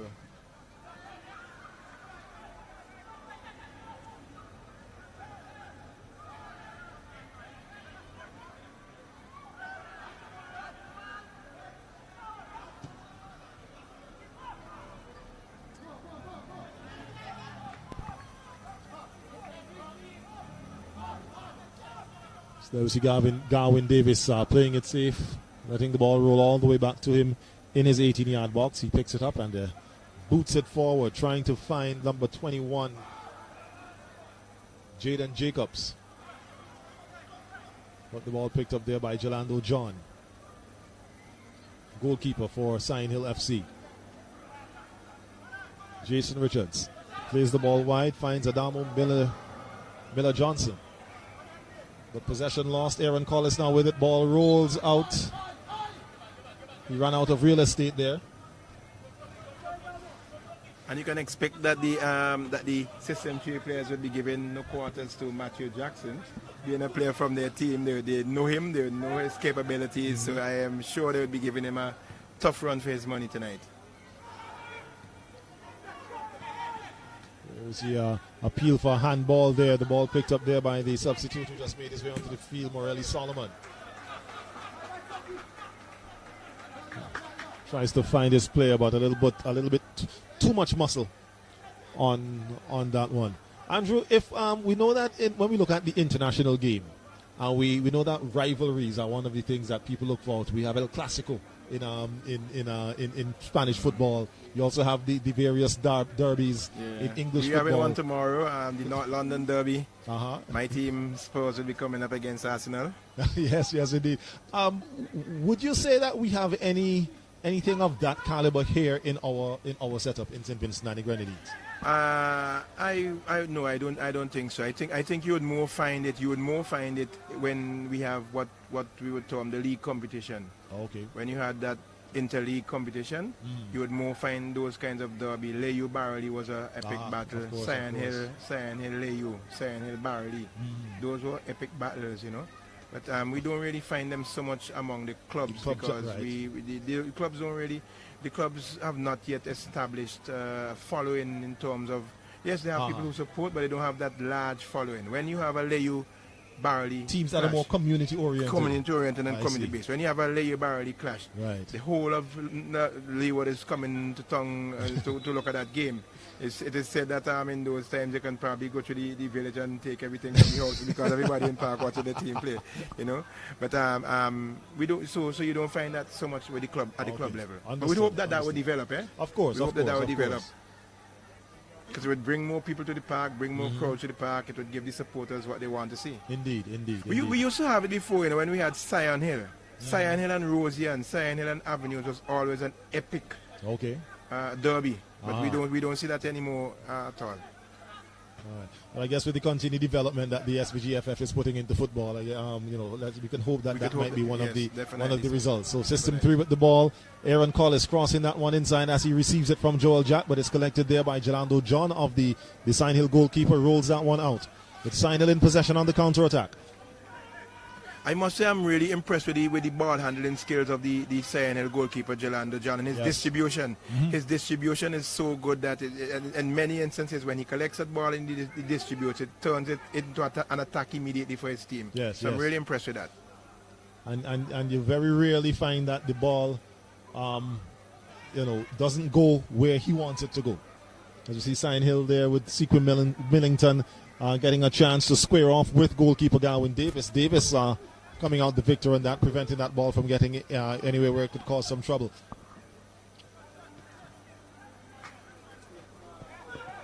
And Jamal York playing the ball back as we have a player down. That is Ted Roberts, who is on the field. The referee making his way over to check on the nature of the injury. Referee Cordis. As we see Gerald Stapleton of System 3 outfit running over to check on his player. And it's good to see also that a lot of the former players from System 3, they are actually coming back to offer some assistance with the development of the team.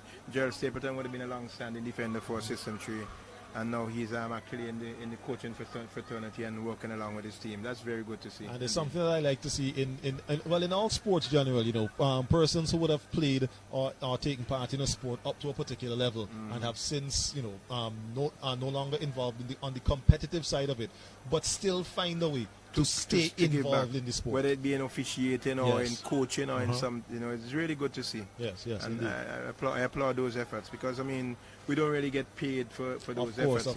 It's a labor of love, and sometimes you end up giving more than you get. And I actually think that when you give that labor of love, you get a better quality of work put into it than if you just in it for work, for the money, looking for money. Definitely. Yes, agreed.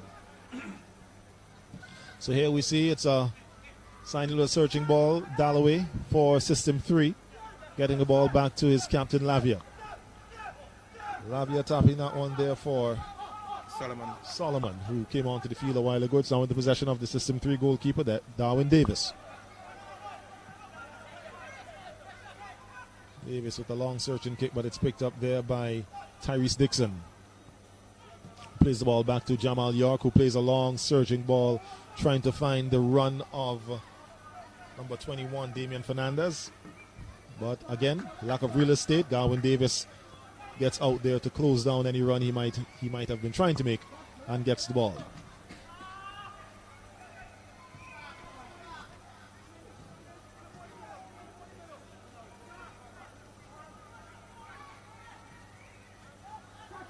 It's Dalloway over to Millington. Millington now with the run, gets under that ball.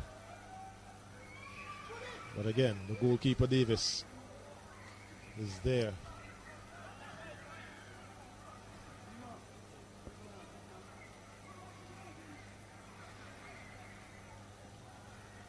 And I'm also impressed with the ball handling skills of Davis also. He's quite an accomplished young goalkeeper, one that I think would be looked at for the future. Indeed. I know that we have a goalkeeping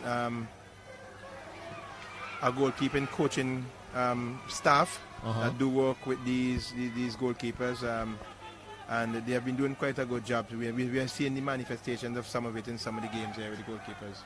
Of course.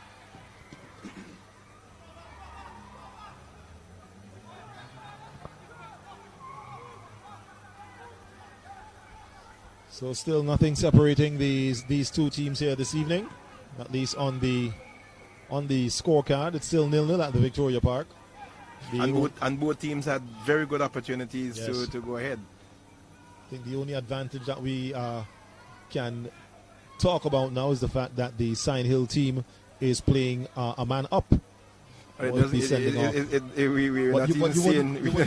even realize it if you weren't see that, because the System 3 team have reorganized and they are playing one man up front, and the two wingers are and the System 3 team is a very fit team, Sion Hill also, but System 3 is a very fit team, so they can manage that, that man down, and they can give Sion Hill a run for their money with that.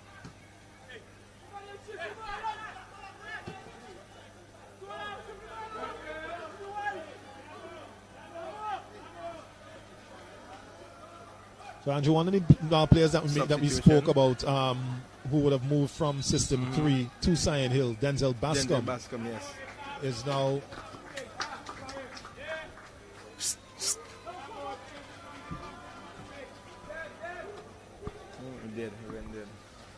All right, so we're... So Denzel Bascom is going on. We see, looks like Dorian Dalloway. Dorian Dalloway is Bascom out. on for Dalloway. Yeah. Striker for striker. Bascom is quite an accomplished striker also, has been known for scoring goals at all levels, and even at the national youth level. So he stepped up to the bigger leagues, and let's see what he's able to bring to the table. And actually...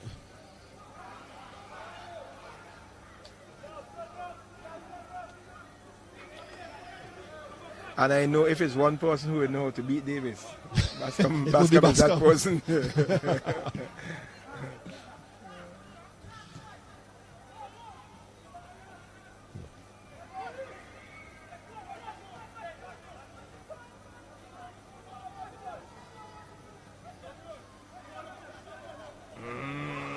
Jamal York plays that ball over to his number 3, Jason Richards, who tried to dribble his way out of the defense but could not get past. As you see there's York, plays the ball back to Richards.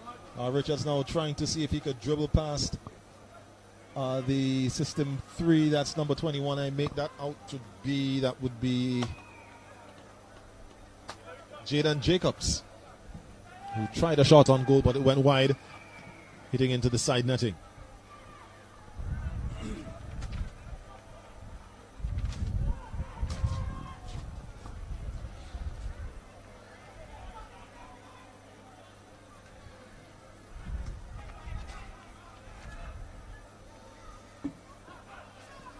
So we're at 60. We're in the 69th minute of play.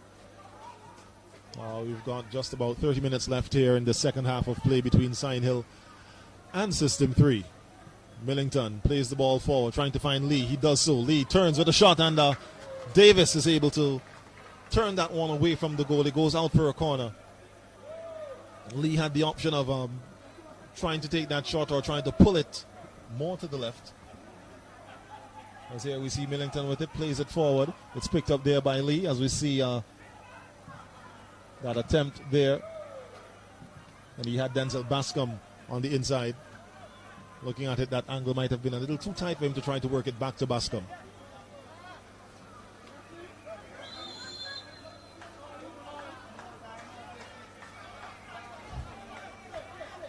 Tussle for the ball there between Jaden Jacobs of System 3. Number 12, Adamo Miller-Johnson. Miller-Johnson winning a free kick.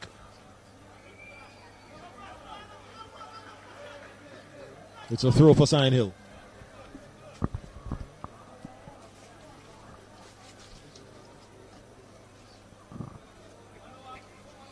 It's going to be taken by Bascom. It is indeed. Bascom gets the ball to his number 26. That's Matthew Jackson, who would have come onto the field just before Bascom did. And both of them are transferees from System 3. So they would have played quite a bit together and they would know each other.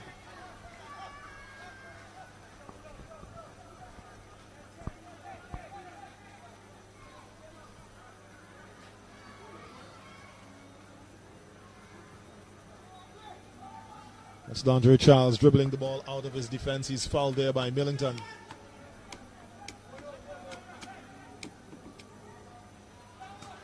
And I guess uses this opportunity for a breather as he takes his time to go up to the ball.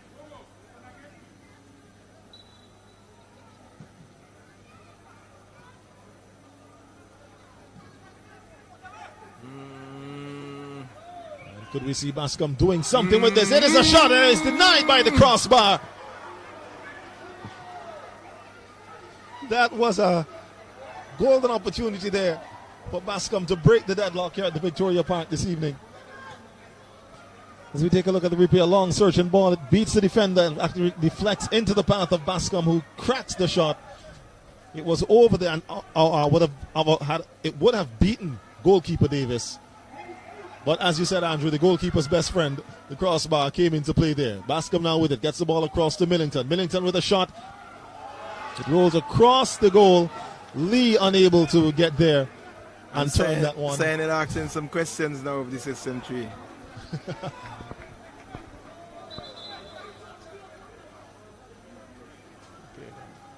And it seems as though Joel Jack.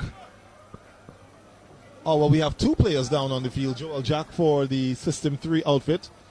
And then also a Sign Hill player. That's number 5. That is Donald Ferdinand, who is also down. Our attention was down at the lower end of the field where the action was. So this was an off-the-ball injury that Ferdinand would have suffered.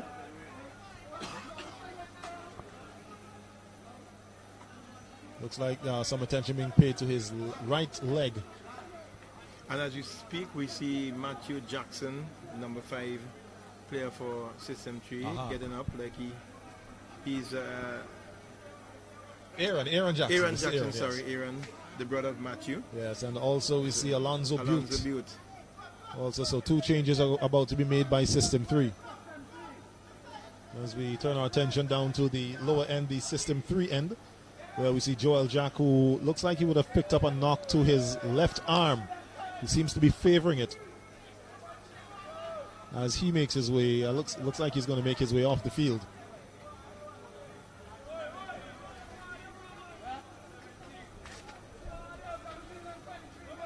(17 and 23 out). So that is Jack, Jack, who is going out along with 23, as you said. Aaron Collis.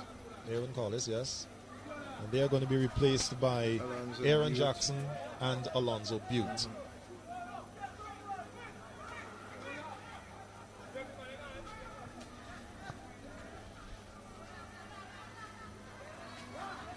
the changes have been made.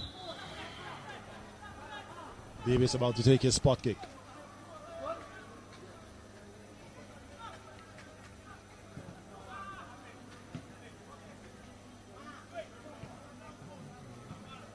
Butte gets the ball to Dalloway. Dalloway now in possession. A long searching ball trying to find his captain Lavia. Lavia touches the ball and gets it around Jason Richards. And it's a foul committed there by Richards. He will be issued a yellow card by referee Cordes. And here we see, looking at the replay, a beautiful ball there by Dalloway. Touched wide there by Lavia. And Richards would have just clipped the foot of Lavia as he crossed in front of him. 17 and 14. Doesn't seem as though it was intentional. Yes, and trying to get back, he clipped his heel and he fell.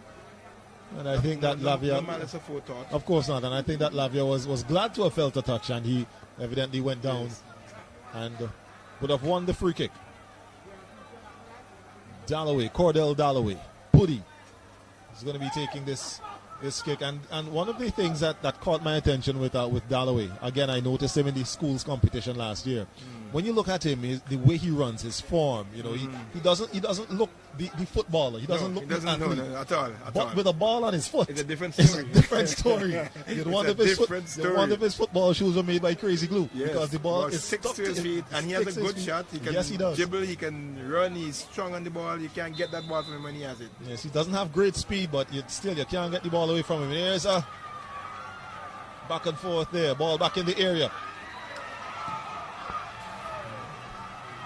So System 3 now asking the questions.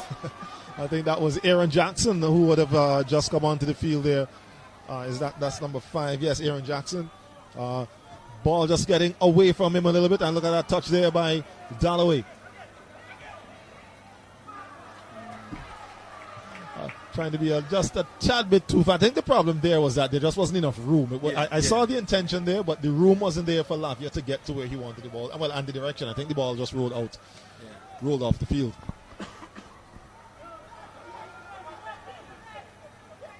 So the game certainly coming alive with those substitutions on both sides. Some fresh legs in, and the game, the standard has really lifted. Indeed, and the crowd here, I noticed the crowd has grown just a little bit, just a fraction since the start of this game. We could hear them being vocal now in support of these teams.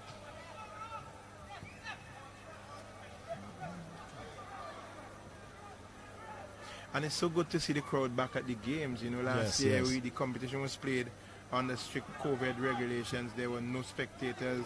save and except for the coaching staff and so on, and everybody had their, it was really not what the players wanted. It's not a nice thing to be playing in a virtual empty stadium with you make a good play and there's not even an applause to spur you on, and so I think the players would be happy to see that the crowds are able to come back now. Still mindful of the COVID and still trying to, as much as possible, adhere to the regulations. Of course. That's Ted Roberts trying to get that one. It was a beautiful ball there played there. Offside. But he was offside. Oh, offside is what the call was. All right. I thought it just got away from the System 3 player.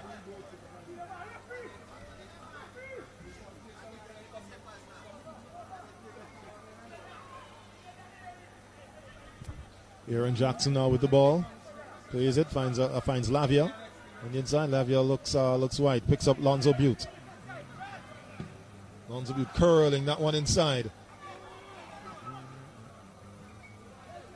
Looking for the head of Solomon. Not Solomon. In the meantime, Sion Hill with Lee. Lee trying to get past two defenders. Changes his mind. That's the ball played back there to Tyrese Dixon. Dixon plays the ball down and to pick up Jamal York.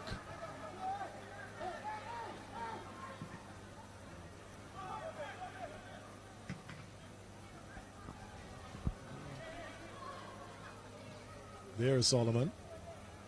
It's the ball wide. Aaron Jackson now with it. Takes a stop, holds his head up, looking for someone, gets by his defender.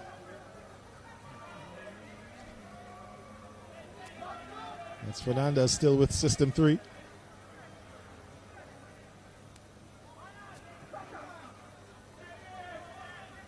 And this one is going to just roll comfortably there for Davis to boot out of his defensive area.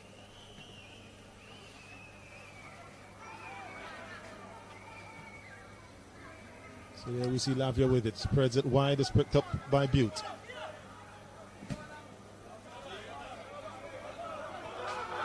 Throw in there for System 3.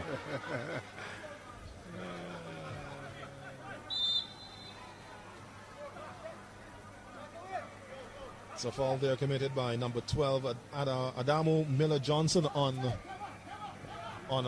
Dalloway, Cordell Dalloway. Free kick to be taken there by Alonzo Butte.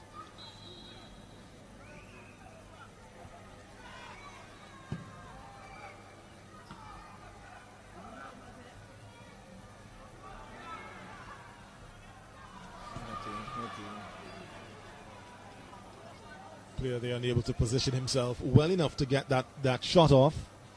Ball cleared out of the way by Sion Hill. It's a throw in for System 3. Ted Roberts with the throw.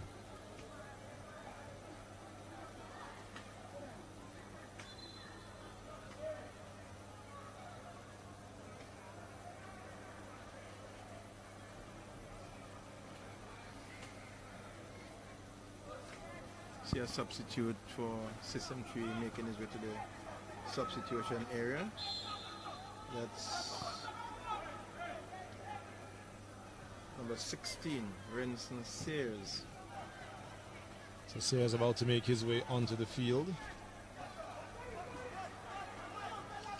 Well, as soon as the game breaks, but in the meantime, it is Sion Hill. Number 26, Matthew Jackson, trying to find Zeneron Lee, but could only find the chest of Ted Roberts Jr. And as the ball is played right back down, now Darwin Davis is going to settle things down.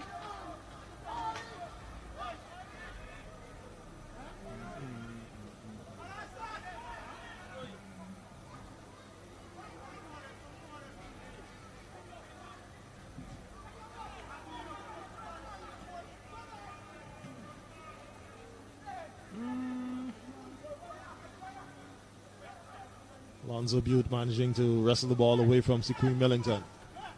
Solomon there, finding So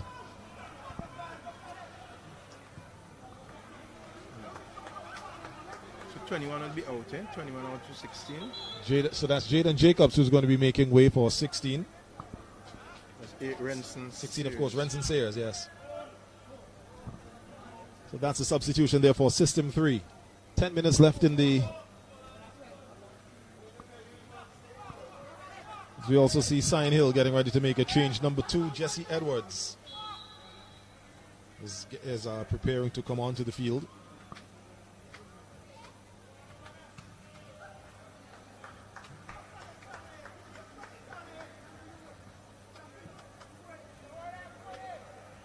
Got just under 8 minutes left in regulation time.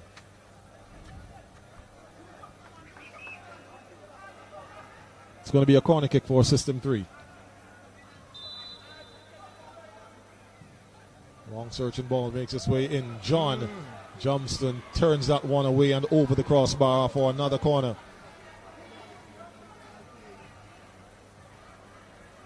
Taking safety, taking the safe road.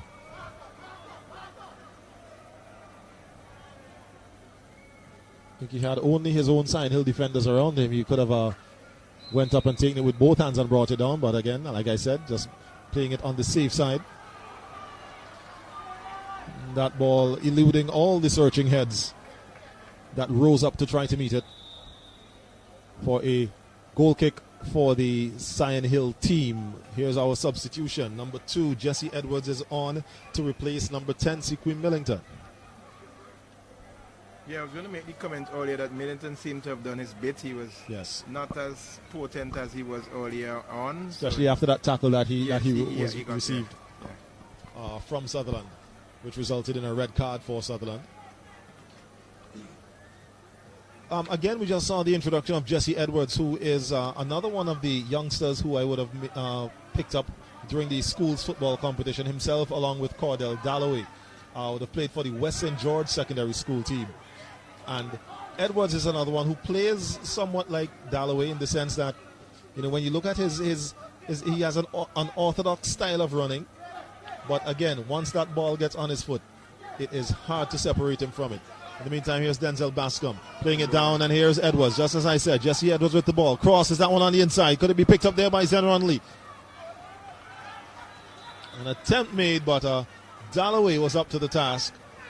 He might have been fouled in that. Lee picks up a yellow card.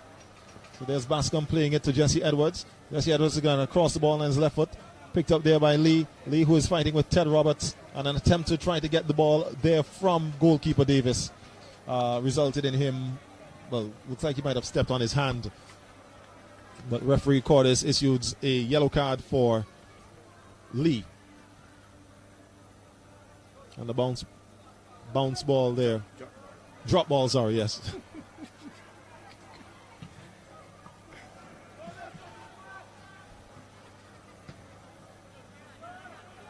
Ball headed back there by York and cleared out of the way by Jason Richards of Sion Hill.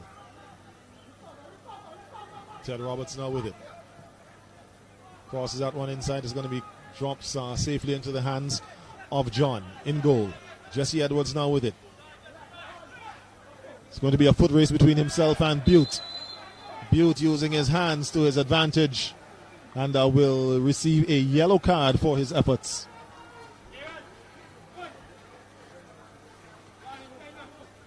And that yellow card was given for breaking up a promising attack. Yes. And that might have been the reason why he committed the foul. Yeah.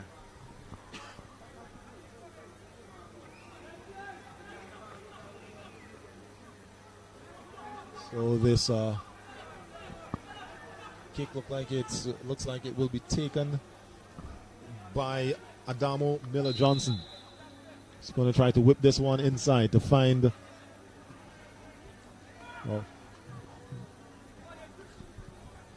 Bascom with a kick there that only pushed the ball into the path of goalkeeper Davis, who picks it up and gets it upfield. Here's Miller Davis once again, fighting with Lavia. Lavia still with it. Clearing that he was pulled there by York. Sorry, not York. That would be Richards, Jason Richards. But the referee not interested in his claims, as we still see Sion Hill with it. So as it stands, we see System 3 might be on the path or on the way to collecting their first point. Well, I was saying let's not say that too quickly. Last night we saw in a game that a goal was scored in the 93rd minute of play. Yeah, yes. So we can't yet say, Jebel FC or in the driver's seat, having a 1-0 advantage, and Hope scored in added on time to grab a point from that game. So you never say never until the fat lady sings. That's right, that's right. So here we see System 3 with the ball. It's Jackson. Tackled and relieved of the ball there after the ball goes out to touch.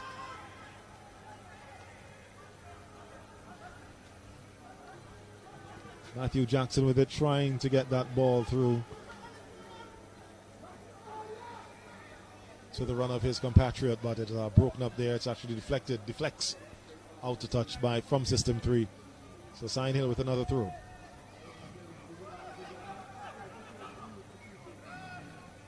Header. Yeah, so we see a collision of heads there as Denzel Bascom and I think that might be Ted Roberts Jr.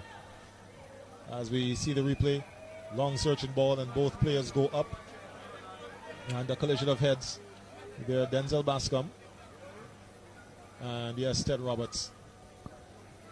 Both physios being called onto the field. Of course, the attention paid to any injury that might involve the head nowadays immediately takes center stage. And I was making the point some time ago, I think it was in the first game. It was we don't see it being done here, but we are seeing it in some of the other leagues now that they have to do the concussion test. Yes, So we saw it in cricket with Hetmeyer when he was struck on the helmet. So I don't know if our person, the first aid persons here, the physios and so on, know how to conduct that test, but in a case like that, they're not taking anything for granted when it comes to that clash of heads. Of course, it turns out that it wasn't Ted Roberts, it was Alonzo Butte there for System 3 who collided with Denzel Bascom. Looks like he's going to make his way off the field under his own strength.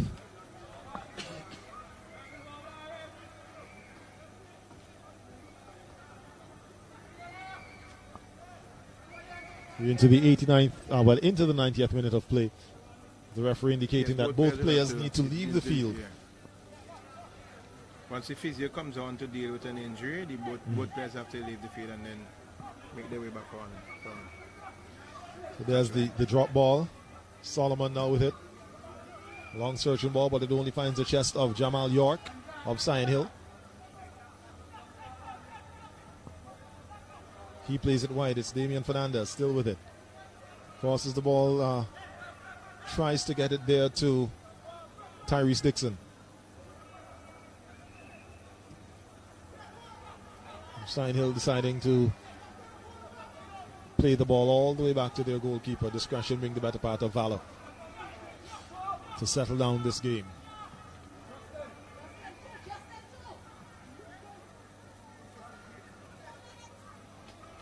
So we just heard the fourth official indicate that 2 minutes of injury time will be added to the end of this game. So we have another 2 minutes to go here at the Victoria Park in this game between Sion Hill FC and System 3. Your score 0-0 here at the Victoria Park. I thought we had quite a bit more than 2 minutes of stoppages. And I wonder how they judge that is the time that they go. I really honestly thought we had more than 2 minutes of time at stoppages in the game. But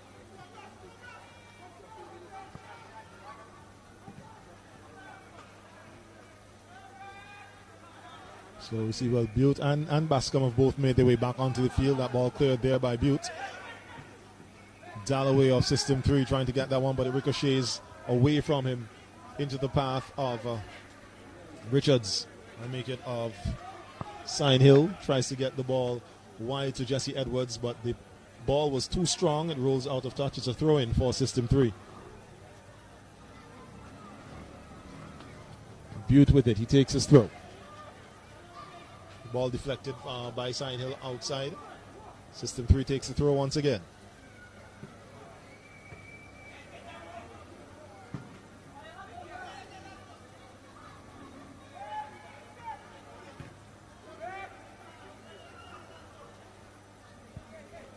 It's like System 3 set on pretty much throwing the ball all the way up the sideline.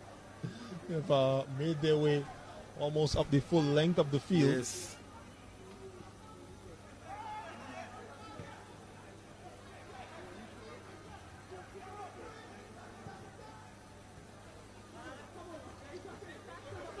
Solomon with it. Now it's Butte. Ball goes out. Throw there taken by the Butte taking a quick throw, but the referee's assistant Richards on this side of the field indicated that it was a foul instead of a throw. Daniel, that is. Assistant referee Daniel. Oh yes, Daniel. Richards is on the far side.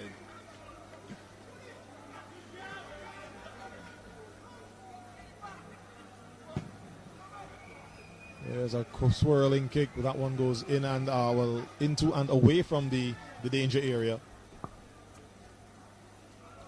by Butte. Aaron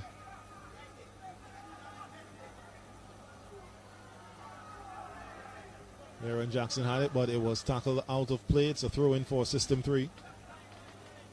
So moving in now to the 4th minute of added time. Almost double what was indicated by the 4th official.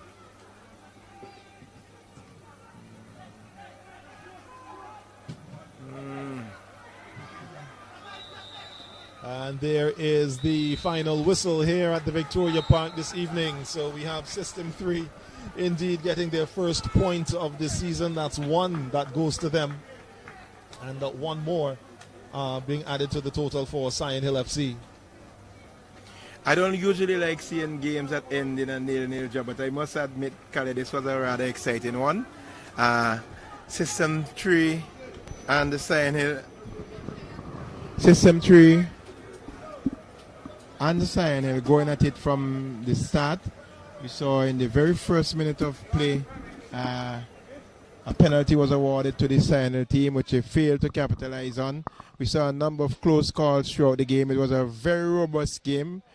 Both teams fought tooth and nail. The midfield for Sion Hill and System 3 really tried to build and construct some play, but it was negated. The defense held their own and held well. Both goalkeepers did themselves proud. They really kept their team in the game. Davis bringing up a big save in that penalty in the first minute, and then we saw the goalkeeper for Sion Hill, who is Jolando John, bringing off quite a number of saves also. So all in all, it was a good game here. 1 point each for both teams. Truly justified. They played well. And in a short while from now, we'll be going downstairs. We'll be going down to the field to conduct some interviews with the captains of both teams. Khaled has made his way down, and he will be conducting the interviews. Tomorrow, we have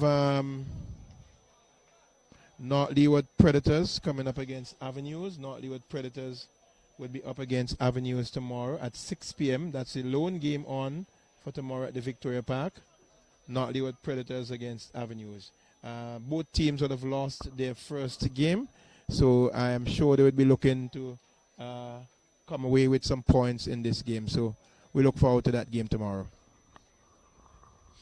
Ready? 2, 1, go.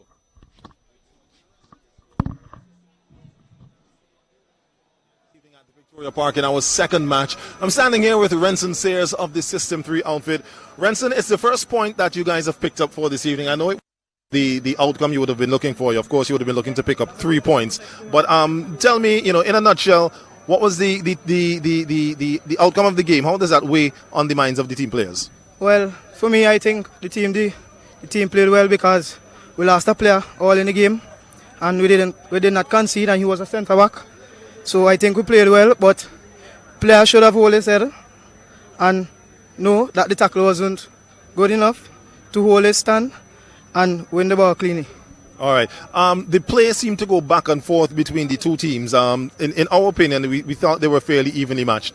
Going forward from here, what do you think would be the approach or changes that might have to be made with the approach to the game to make sure that System 3 comes out with a victory in their next match? Well, the approach will have to be, we'll have to finish our chances very much, because we have the chances and we don't finish them, so might have to go back on the training ground and practice some shooting. All right then, Renson, thank you very much, and well, at least congratulations on that draw that you got this evening. Yeah, thanks. All right, so that's Renson Sayers there of the System 3 outfit here this evening, representing the System 3. He wasn't the captain. The initial captain was Jaffin Sutherland, but he was sent off due to a red card tackle, and he was we had Lavia who took up that responsibility. So here we have the captain now of the Sion Hill FC team. This is Jamal York. Best captain. The best captain according to a supporter there of the Sion Hill team. Jamal, I know you guys would have come in trying to expect a win. Or what was the initial, the approach or the mindset of Sion Hill FC, knowing that you had System 3 to play against? Well, it's a hard team. Them training long time as one. But we now start to train. But as we see tonight, we get some chances and we improve with both teams. So next time on the next game should come better. All right then. What would be the approach as you say next time you should come better? What would be some of the things that you might like to tie down and get better in going forward? Striking, goals, and midfield, string pass, hold the ball more, and then everything works. All right then, Jamal, well, thank you very much here this evening. So that is the captain of the second team here this evening. Well, both teams, not the second captain that we had this evening, Jamal York of the Sion Hill FC outfit. So the final score here at the Victoria Park in our second game this evening, Sion Hill FC 0, System 3 0. Of course, football continues right here at the Victoria Park tomorrow evening from 6 o'clock, where we'll have North Leeward Predators coming up against Avenues United. And of course, you can catch that game right here on the Facebook page, Instagram page of the SVG Football Federation, and as well as the YouTube channels. And remember, for up-to-date live scores and the points, you can also log on to the SVGFF website. That's www.svgff.org. On behalf of my co-commentator this evening, Mr. Andrew Bramble, my name is Khalil Cato. We'll see you once again here at the Victoria Park tomorrow evening.